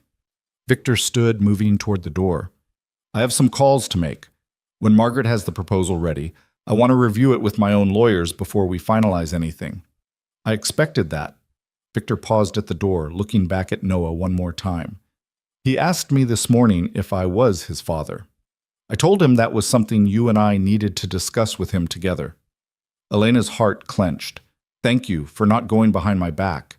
I meant what I said before. I don't want to fight you, but I need you to meet me halfway. I'm trying. Try harder. The words could have been harsh, but Victor's tone was almost pleading. Because I can't lose him again, Elena. I physically cannot survive that. He left before she could respond, leaving her alone with their sleeping son and the weight of impossible choices. The next 2 days passed in a strange, suspended reality. Noah continued improving, his strength returning, his laughter filling the hospital room in ways that made the medical staff smile. Victor visited multiple times each day, always bringing something: books, puzzles, more videos of animals on his tablet. He was careful, Elena noticed, to never overstep, to always defer to her on questions of what Noah could eat or do. They were learning to orbit each other, finding a careful distance that felt safe for both of them. Sometimes their conversations were stiffly polite. Sometimes they slipped into arguments that had to be cut short because Noah was listening. And sometimes, rarely, but it happened, they found themselves talking almost naturally, remembering how they'd once been able to finish each other's sentences. Margaret delivered the custody proposal on the evening of Noah's second full day of recovery. Elena read it 3 times, looking for traps or loopholes, but Margaret had been thorough. Joint legal custody with primary physical custody remaining, with Elena initially. Visitation schedules that started small and increased incrementally. Financial support calculated based on actual need rather than Victor's total wealth, with annual reviews. Mediation requirements before either party could go to court. Clear protocols for emergencies, relocations, and major life changes. There were protections for Elena. She couldn't be forced to relocate without her consent. She maintained final say on medical and educational decisions until Noah was older, and she had recourse if Victor violated the agreement. But there were also protections for Victor: guaranteed access to Noah, participation in major life events, the right to be informed of any threats to his son's well-being. It was fair in ways Elena hadn't expected, equitable, designed to give them both what they needed while protecting Noah from being used as a weapon. "What do you think?" Margaret asked over the phone. "It's better than I hoped for," Elena admitted. "But will Victor accept it?" "He's reviewing it with his lawyers now. I'll know by tomorrow morning." The waiting was agony. Elena tried to distract herself with Noah, with books, with anything that would stop her mind from spinning through worst-case scenarios. What if Victor rejected the proposal and pushed for full custody? What if his lawyers found ways to twist the language against her? What if this was all a setup and she was walking into a trap? The knock on the door came late that evening after Noah had fallen asleep. Elena opened it to find Victor standing in the hallway, looking exhausted. "Can we talk?" he asked quietly. Elena stepped into the hallway, pulling the door mostly closed behind her. "What's wrong?" "Nothing's wrong. I reviewed the proposal." Victor ran a hand through his hair, a gesture of frustration she remembered from their marriage. "It's fair. More than fair. My lawyers found nothing objectionable." Elena's shoulders relaxed slightly. "So you'll sign it?" "With one addition." Her wariness returned immediately. "What addition?" "I want counseling. For all of us. You, me, and eventually Noah when he's old enough to participate. I want a professional helping us navigate this because I don't trust either of us to manage it alone." The suggestion was so unexpected, Elena could only stare. "You want therapy?" "I want our son to have parents who can communicate without destroying each other.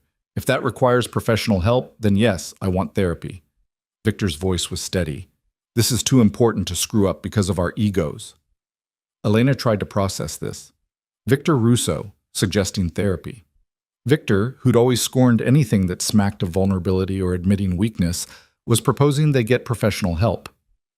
"Okay," she said slowly. "I can agree to that." "Good. Then I'll sign the proposal tomorrow and we can start figuring out what comes next." "Just like that?" Victor's smile was bitter. "Just like that. You asked me to change, Elena. This is me trying." He started to walk away, then turned back. "One more thing. I've been making calls, reorganizing my business structure. It'll take time to fully implement, but I'm divesting from the parts of my operations that carry the most risk, transitioning to exclusively legitimate enterprises. Elena's breath caught. You're serious? I'm serious. Noah deserves a father who doesn't have to worry about being killed by rivals or arrested by federal agents. So I'm building something different, something cleaner. Victor, that's a massive undertaking. I'm aware, but you were right. Being a father requires different choices than being who I've been. He met her eyes directly. I can't undo the past, can't bring back the 5 years I lost, but I can choose who I am from this point forward. The sincerity in his voice made Elena's chest ache. This was the man she'd fallen in love with 7 years ago, the one who could be thoughtful and honest when he let his guard down, the one she'd believed could be better than his circumstances. Thank you, she said quietly, for trying. Don't thank me yet. I'm going to screw this up sometimes. I'm going to make mistakes, but I'm asking you to give me the chance to learn from them instead of running the first time I fail. I can do that, Elena paused. As long as you're honest with me, as long as you don't hide threats or make decisions that affect Noah without consulting me. Deal. Victor extended his hand formally, and after a moment's hesitation, Elena shook it.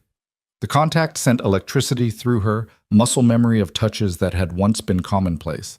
She pulled back quickly, but not before she saw recognition in Victor's eyes. He'd felt it too, the echo of what they'd once been to each other. I should get back to Noah, she said, needing distance. Of course. I'll see you tomorrow. We can tell him together if you want. About me being his father. The thought terrified and relieved her in equal measure. Yeah, together. Elena slipped back into the room and stood watching Noah sleep, her mind churning. She'd expected a battle, expected Victor to use his power to crush her resistance. Instead, he was negotiating, compromising, changing. The question was whether it would last, whether the changes were genuine or just strategic moves in a longer game. She didn't have answers. But tomorrow, they'd sign the custody agreement. Tomorrow, they'd tell Noah the truth. And tomorrow would be the first day of whatever came next. Outside in his car, Victor sat with his hands gripping the steering wheel hard enough to hurt. Every instinct screamed at him to take control, to force the situation into a shape he could manage. But Elena was right. The old strategies wouldn't work here. Force would drive her away permanently. Control would poison any chance of actually being Noah's father instead of just a name on legal documents. So he was trying something foreign and uncomfortable. Trust, vulnerability, letting someone else have power over outcomes that mattered desperately to him. It went against everything he'd built his life on. But as Marcus had said, he was changing. Whether it would be enough remained to be seen. The morning of Noah's discharge arrived with surprising normalcy. Dr. Harrison declared him fully recovered and ready to go home with prescriptions for antibiotics and stern instructions about rest and follow-up appointments. Noah was thrilled to be leaving, bouncing with energy that had been absent for days. Can we get pancakes on the way home? He asked Elena while she packed his few belongings. We'll see, Elena said automatically, then caught Victor's eye. They'd agreed to tell Noah together, but she hadn't anticipated doing it before leaving the hospital. Victor seemed to read her uncertainty. He moved to sit on the edge of Noah's bed, his posture careful. Hey, Noah, before we leave, your mom and I need to talk to you about something important. Noah's expression grew serious with the gravity children sense in adult tones. Am I in trouble? No, baby, Elena said quickly, sitting on his other side. Nothing like that. But we need to tell you something true and important. Noah looked between them, his eyes wide. Is it about Victor being my dad? Because I already figured that out. Both adults froze. Elena recovered first. You did? Yeah. You look sad when you look at him the same way you look sad when you look at my picture. And he looks at me like I'm really important. Plus we have the same nose. Noah touched his nose demonstratively. Everyone at school says kids look like their parents. Elena felt tears threaten.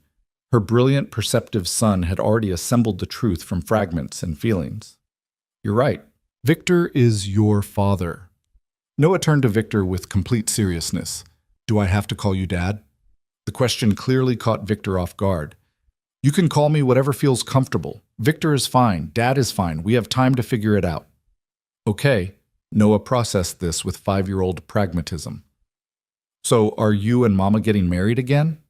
No, Elena said quickly. Perhaps too quickly. No, we're not. But we're going to work together to take care of you. So I'll see him sometimes, like Tommy sees his dad on weekends? Something like that, Victor said. We're still figuring out the details, but yes, you'll see me regularly, if that's okay with you. Noah considered this gravely. Will you read me more stories? As many as you want. And show me more animal videos? Absolutely. And can we get a dog? Victor's laugh was surprised and genuine. That's something you'll need to discuss with your mother. Noah turned pleading eyes on Elena. Please? I've always wanted a dog, and now that I have a dad, maybe we can afford one? The innocent question highlighted the poverty they'd been living in, and Elena saw Victor's expression tighten with something that looked like guilt. We'll talk about it, she said diplomatically. That means probably not, Noah informed Victor sadly. But it's okay. I understand that dogs are expensive. The matter-of-fact acceptance of deprivation broke something in Victor's carefully maintained composure. We're going to make some changes, he said, his voice rough. You won't have to worry about things being too expensive anymore. Noah brightened immediately, the resilience of childhood on full display. Really? So maybe a dog is possible? Maybe, Victor agreed, shooting Elena a look that promised they'd discuss this later. A nurse arrived with discharge papers and a wheelchair. Hospital policy for all departing patients, regardless of how well they could walk. Noah climbed in with enthusiasm, treating it like an adventure rather than a medical necessity. As they made their way through the hospital hallways, Elena felt reality setting in. They were leaving the contained environment where rules had been clear and roles defined. Now they'd be navigating real life, figuring out custody exchanges, dealing with questions from Noah's school, explaining their situation to a world that wouldn't understand. Victor's security team materialized as they reached the main entrance. Elena recognized this as the new normal. Bodyguards and drivers and layers of protection she'd spent 5 years trying to avoid. The car will take you both home, Victor said. And there's something there you should see. Elena's wariness returned. What did you do? Nothing invasive, just preparation for the conversation we're going to have about where you live. The drive to her apartment felt surreal with Noah chattering happily about everything he wanted to do now that he felt better. When they pulled up to her building, Elena immediately noticed the changes. The broken front door had been repaired, the graffiti on the exterior walls had been cleaned, there were new lights in the parking lot. You had my building renovated? Elena didn't know whether to be grateful or angry. I had the building brought up to code, Victor corrected. The landlord was violating multiple safety regulations. I made sure they were corrected. Elena wanted to argue, but looking at the improved exterior, she couldn't quite work up the energy. The building had been a dump. If Victor had made it safer, that benefited everyone who lived there. Inside her apartment, more changes awaited. Nothing dramatic. Her furniture and belongings were untouched. But there were new smoke detectors. The locks on the door had been upgraded, and the leak in her ceiling had been patched. This is weird, Noah announced, looking around. Everything looks the same, but different. It's just some fixes, baby. Why don't you go play in your room while Victor and I talk? Noah ran off happily, leaving the adults alone in her small living room. Elena turned to Victor, trying to articulate her complicated feelings.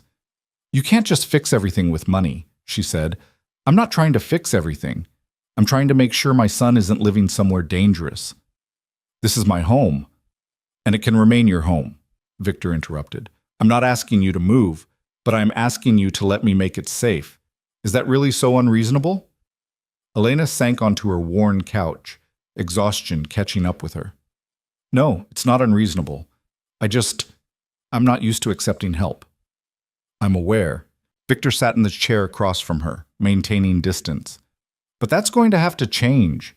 You're not alone anymore, Elena. You don't have to carry everything by yourself. The words shouldn't have affected her so strongly, but 5 years of being the only adult, the only decision-maker, the only one responsible for Noah's well-being, it had been crushing. The idea of sharing that burden felt both dangerous and desperately appealing. We signed the custody agreement, she said, instead of addressing the emotional weight. So what happens now? Now we start figuring out what co-parenting looks like. Victor pulled out his phone. I've had my assistant draft a proposed schedule for the first month. Nothing aggressive, a few hours twice a week to start, building up to overnight visits once Noah's comfortable. He showed her the schedule, and Elena was surprised again by how reasonable it was. Victor was giving Noah time to adjust, not demanding immediate full access. This works, she admitted. Good, and I've set up a bank account in your name, child support as specified in the agreement, plus additional funds for Noah's needs. Elena's pride bristled. I don't want your charity. It's not charity. It's basic responsibility. I should have been supporting my son for the past 5 years. This is me making up for lost time. Victor. Elena. His voice was firm. You can't have it both ways. You can't ask me to be Noah's father and then refuse to let me provide for him. That's not how this works. He was right, damn him. She nodded reluctantly. Fine, but I maintain control over how the money is spent. Agreed. I trust your judgment. The simple statement of trust caught her off guard. Victor had many qualities, but trusting others had never been his strong suit. Thank you. They sat in uncomfortable silence for a moment before Noah's voice called from his bedroom. Mama, can Victor come see my room? Elena almost said no reflexively, but caught herself. This was what co-parenting meant, sharing spaces and moments, letting Victor into parts of their life she'd kept private. Yeah, baby. He can come see. Victor stood and followed Elena down the short hallway to Noah's room. It was small and sparsely furnished, a twin bed, a cheap dresser, shelves made from cinder blocks and boards. But Noah had decorated it with drawings and pictures from magazines, creating a space that was undeniably his. This is my room, Noah announced proudly, and this is my collection of rocks, and this is the drawing I made of a dragon, and this is... He continued the tour with 5-year-old enthusiasm, while Victor listened with complete attention. Elena watched them together and felt something shift in her chest. This was real. Noah had a father. She was going to have to find a way to make peace with that. When the tour concluded, Victor pulled out his phone again. I almost forgot. Dr. Harrison said you need to take this antibiotic twice a day for the next week. He showed Noah a picture of the prescription bottle. It tastes pretty bad, but it's important.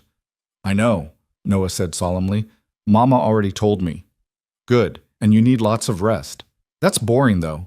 I know, but getting better isn't always fun. Victor glanced at Elena. Maybe we could arrange for some things to make rest less boring. Books? Puzzles? Noah's eyes lit up. There's this Lego set I saw at the store, but it was too expensive. Could I have that? Elena watched Victor struggle visibly between wanting to immediately buy Noah everything and understanding he needed to defer to her. We'll talk about it, Victor said finally, using her own phrase.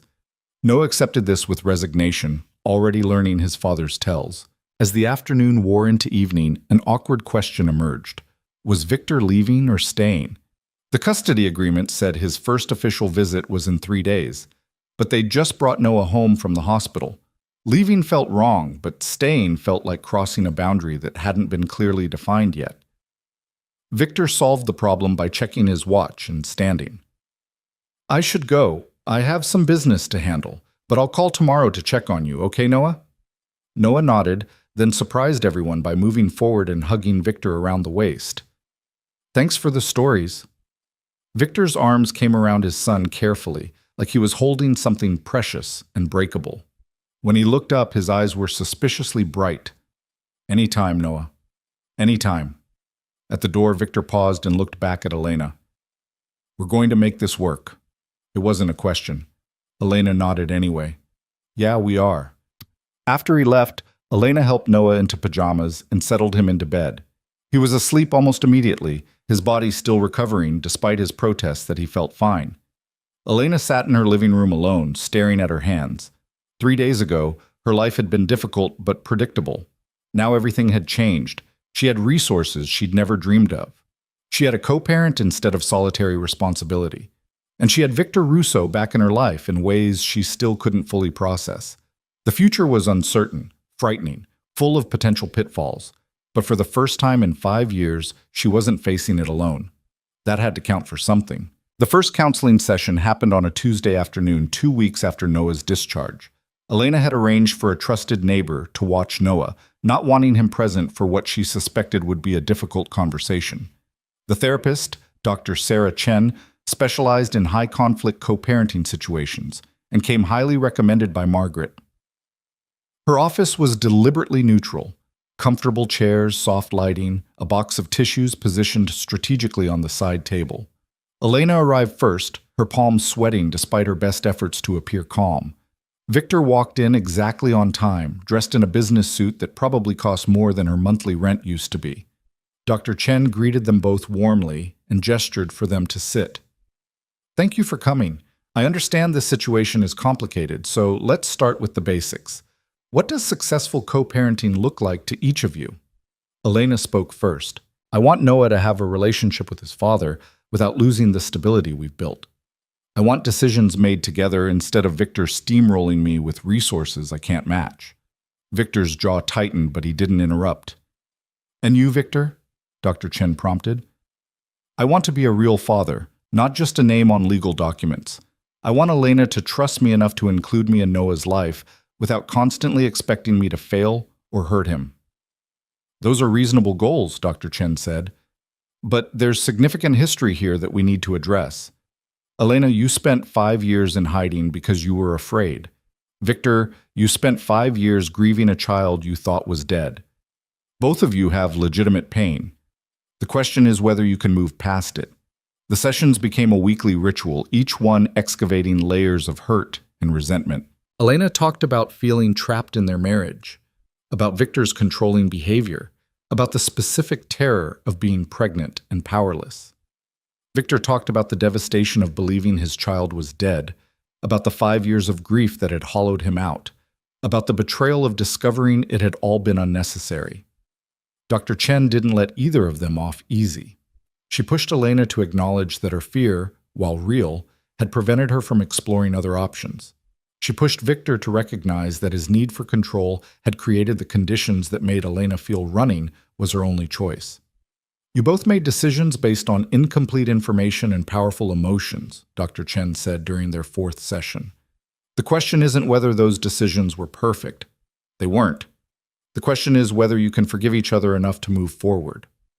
Meanwhile, Victor's visits with Noah were gradually increasing. The first few were awkward, both of them trying too hard, but they found their rhythm through shared activities. Victor took Noah to aquariums and museums, read him endless stories, taught him chess with a patience Elena had never seen in him before. Noah, for his part, was cautiously opening up, asking questions about Victor's life, testing boundaries in the way children do when they're trying to understand where they stand. The breakthrough came 5 weeks after the hospital reunion. Victor arrived for his scheduled visit to find Noah crying inconsolably because a bully at school had pushed him down and broken his favorite toy. Elena was trying to comfort him, but Noah was beyond consolation. Victor knelt in front of Noah without hesitation. Hey, look at me. What happened?" Through hiccuping sobs, Noah explained about the bully, about feeling small and helpless, about not knowing how to make it stop. Elena expected Victor to suggest violence, to solve the problem with intimidation the way his world operated. Instead, he sat on the floor and pulled Noah into his lap. "I know it feels terrible right now," Victor said quietly. "I know it hurts to have someone be mean to you for no reason. But you know what? That bully is acting that way because he's unhappy. Hurt people hurt people." "That doesn't make it okay," Noah protested. "You're absolutely right, it doesn't. And tomorrow you and I are going to talk to your teacher together and make sure she knows what's happening. But I also want you to understand something important. Being strong doesn't mean being the biggest or the scariest. Being strong means being kind even when someone's been mean to you, means standing up for yourself without becoming a bully yourself." Noah sniffled. "How do I do that?" "We'll figure it out together. You, me, and your mom. That's what families do. We help each other through hard things." Elena watched this exchange with something cracking open in her chest. This wasn't the Victor she'd run from. This was someone new, someone who'd learned gentleness, who understood that power wasn't always about dominance. That night, After Noah had fallen asleep and Victor was preparing to leave, Elena stopped him at the door. "Thank you for how you handled that today." Victor shrugged, but she could see the conversation had affected him too. "I'm trying to be the father he deserves instead of the one my instincts want me to be. It's working. He's starting to trust you." "And you?" Victor's eyes searched hers. "Are you starting to trust me?" Elena considered lying, offering platitudes. But if they were going to make this work, honesty had to start somewhere. "I'm trying. Some days are easier than others." "Fair enough." Victor paused, then said, "I kept my promise. The business restructuring is complete. I'm out of everything questionable." Elena had been monitoring this through discreet inquiries, not quite believing it until she saw evidence. "I know," Margaret confirmed it. "You were checking up on me. Not accusatory, just observational." "Of course I was. Trust requires verification." Victor's laugh was unexpected and genuine. Reagan, quote, "I didn't know you were a Cold War history buff." "I'm not, but the principle applies." Elena hesitated, then made a decision. "Do you want to come to Noah's school concert next week? He's got a solo in one of the songs. He's been practicing constantly." The invitation clearly surprised Victor. "You want me there?" "Noah wants you there. And maybe I do too." Something shifted in Victor's expression, hope and vulnerability mixing in ways she'd never seen on his face before. "I'll be there. Thank you for asking." The concert was in the elementary school gymnasium, rows of folding chairs facing a makeshift stage. Elena spotted Victor immediately. He stood out among the casually dressed parents in his tailored suit, but he'd made an effort to blend, sitting in the back row instead of demanding front row seats. Noah saw him too, and his face lit up with a smile so bright it made Elena's chest ache. When his solo came, a simple melody about seasons changing, Noah sang directly to them, his voice sweet and slightly off-key, but filled with joy. Afterward, Noah ran to both of them, and for the first time, they stood together as his parents, not opposing forces, but a united front celebrating their son. Other parents noticed, whispering speculation, but Elena found she didn't care. Let them wonder, let them gossip. Noah was happy. That was what mattered. The transformation wasn't linear. There were setbacks and arguments. There was the time Victor overstepped by enrolling Noah in an expensive private school without consulting Elena first, leading to a blistering fight that required Dr. Chen's intervention to resolve. There was the time Elena panicked and almost ran again when she saw unfamiliar men watching her apartment, only to discover they were Victor's security team, and he'd forgotten to tell her he'd expanded their coverage.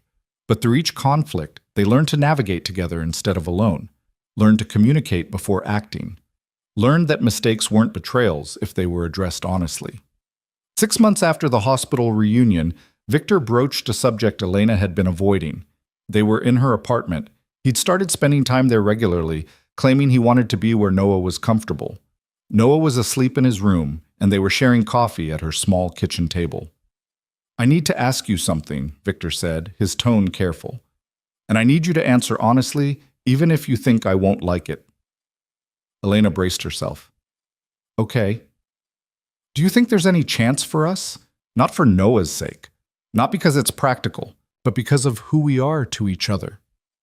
The question hung between them, heavy with implications. Elena had been determinedly not thinking about this, focusing solely on co-parenting and avoiding the complicated feelings that surfaced whenever Victor was near. "I don't know," she said finally. "There's history between us. Hurt that doesn't just disappear because time passes." "I know. But there's also this," Victor gestured between them. "Whatever this is, this awareness, this pull. I feel it every time I'm near you, and I think you feel it too." Elena couldn't deny it. The attraction had never died, had only been buried under layers of fear and resentment. "Feeling attracted to you doesn't mean we should act on it." "Why not? We're both adults, we're both single. We're already in each other's lives constantly." "Because if it goes badly, Noah suffers. Because I'm not sure I can trust you not to hurt me again. Because you're scared," Victor interrupted gently. "Which is fair. I'm terrified too. But we can't live our whole lives based on fear, Elena. At some point, we have to decide whether the possibility of happiness is worth the risk of pain." Elena wanted to argue, but the truth was she'd been thinking about this too, noticing the way Victor looked at her when he thought she wasn't paying attention.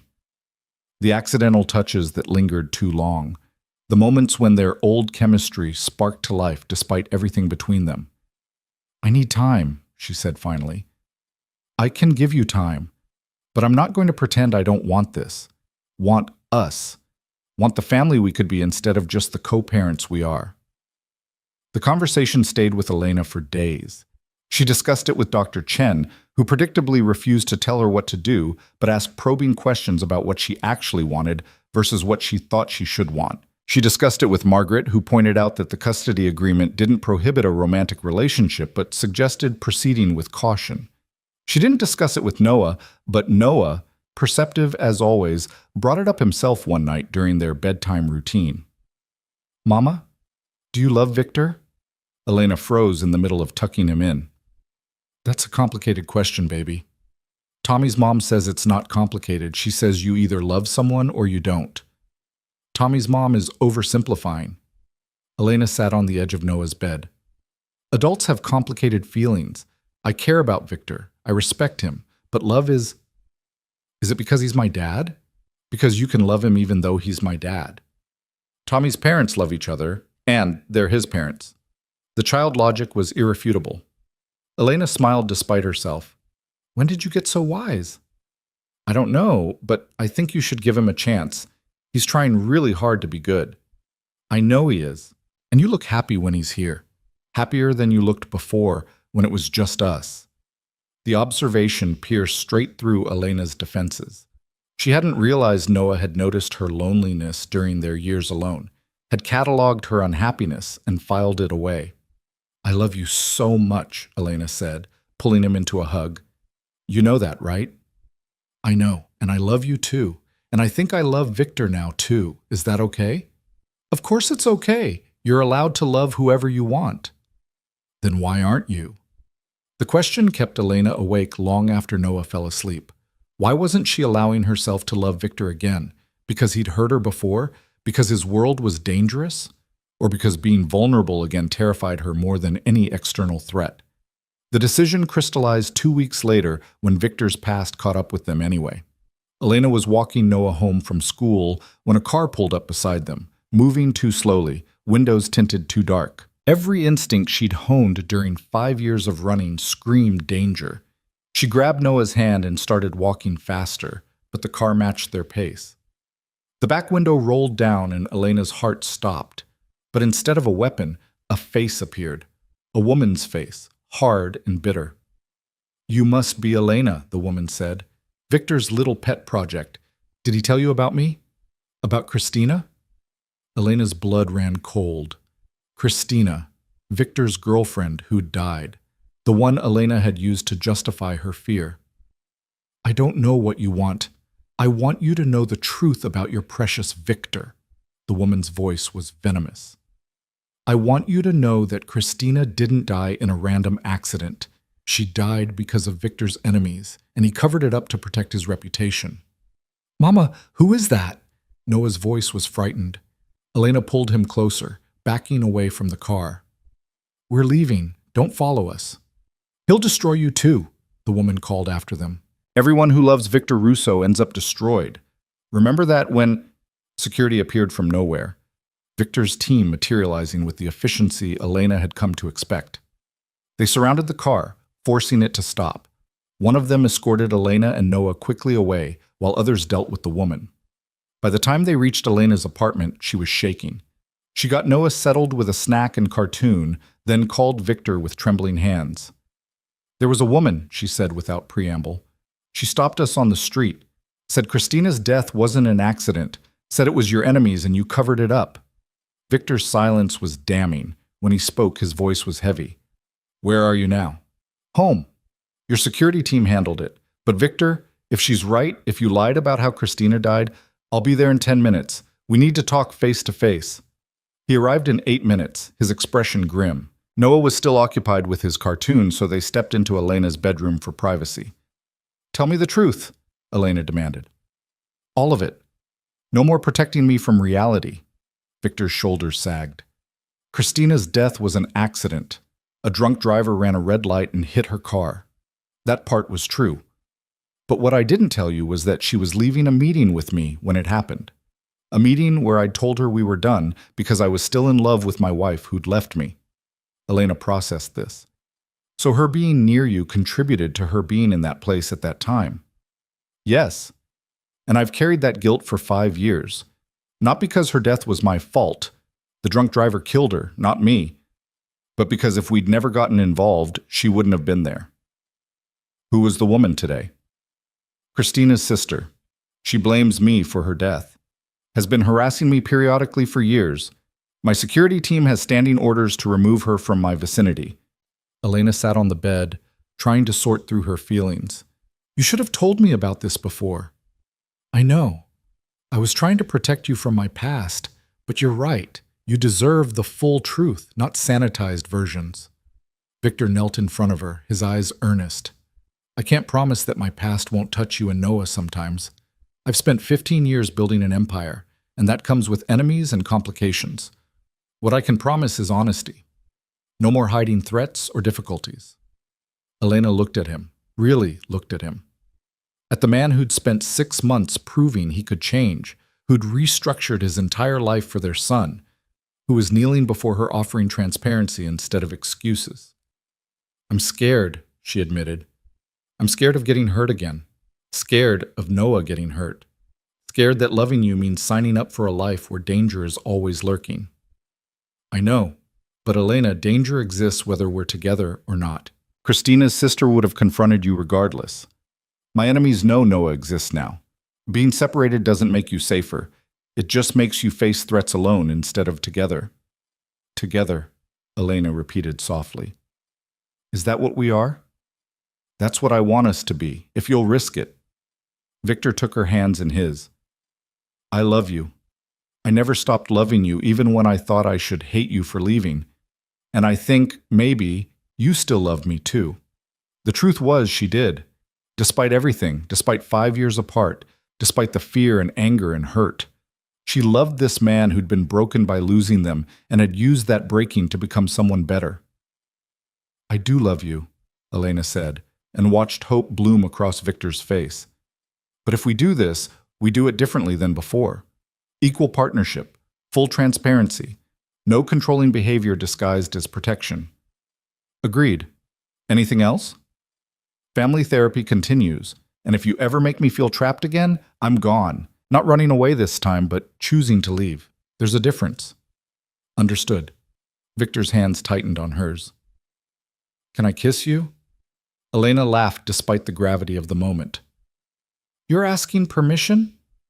New me, remember? Consent matters. She leaned forward and kissed him, and it felt like coming home and stepping into the unknown simultaneously. When they broke apart, both breathing hard, Elena rested her forehead against his. We're really doing this? If you're willing, no pressure. We can take it slow. Slow is probably wise. Noah needs time to adjust. We need time to rebuild trust. However long it takes. They told Noah that evening, keeping it simple and age-appropriate. Mama and Victor cared about each other and wanted to spend more time together as a family. Noah's response was characteristically direct. Does this mean Victor is moving in? Elena and Victor exchanged glances. Not right away, Elena said carefully. We're going to take things slow. But eventually, Noah pressed, because this apartment is pretty small for 3 people. Eventually is possible, Victor allowed, but there's no rush. Noah seemed satisfied with this answer, already moving on to more important topics like whether they could get a dog now that they were going to be a real family. The next year unfolded with the careful deliberation of people who'd learned that rushing led to disaster. Victor and Elena dated properly this time, dinners and movies and conversations that went past midnight. They went to couples counseling in addition to co-parenting therapy, excavating old wounds and learning new patterns. Victor sold his penthouse and bought a house in a good school district with a yard big enough for the dog Noah campaigned for relentlessly. They moved in together gradually, Noah's belongings migrating first, then Elena's, until one day she realized she hadn't been back to her old apartment in weeks. The wedding happened on a Saturday morning in the backyard of their new house, small and private with only close friends and family. Noah served as ring bearer, taking his responsibility with utmost seriousness. Margaret stood as Elena's witness. Marcus stood as Victor's. When the officiant asked if anyone objected, Noah piped up with, "I object to not having a dog yet," making everyone laugh. They got the dog that afternoon, a rescue mutt Noah named Dragon, despite his complete lack of resemblance to mythical reptiles. Dragon became Noah's constant companion, sleeping in his room and following him through the house with devoted loyalty. 2 years after the hospital reunion, Elena found herself watching Noah play in the backyard with Victor and Dragon, their laughter carrying through the open windows. She was pregnant again, this time planned, wanted, celebrated, this time with a partner instead of facing it alone. Victor caught her watching and smiled, that particular smile he saved just for her. He said something to Noah that made the boy giggle, then jogged over to where Elena stood on the porch.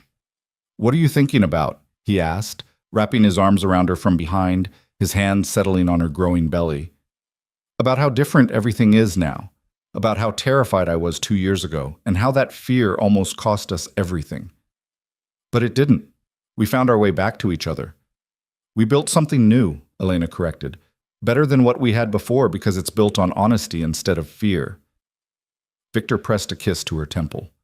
"I spent 5 years believing I'd lost everything that mattered. Getting it back, getting you and Noah, was like being resurrected. I'm not wasting this second chance. Good. Because I'm not running again. Whatever comes, we face it together." "Together," Victor agreed. "Always together." Noah called for them to come play, and they went, joining their son in the grass while Dragon bounded around them in enthusiastic circles. The afternoon sunshine filtered through the trees, painting everything in golden light, and Elena felt something she'd been too afraid to feel for years. Genuine peace. The path here hadn't been easy, had required both of them to change in fundamental ways, to confront fears and flaws and failures. But standing in their backyard with Victor's arms around her and Noah's laughter filling the air, Elena knew it had been worth it. They'd started with collision and fear. But they'd built something beautiful from the wreckage, a family that was real and whole and chosen.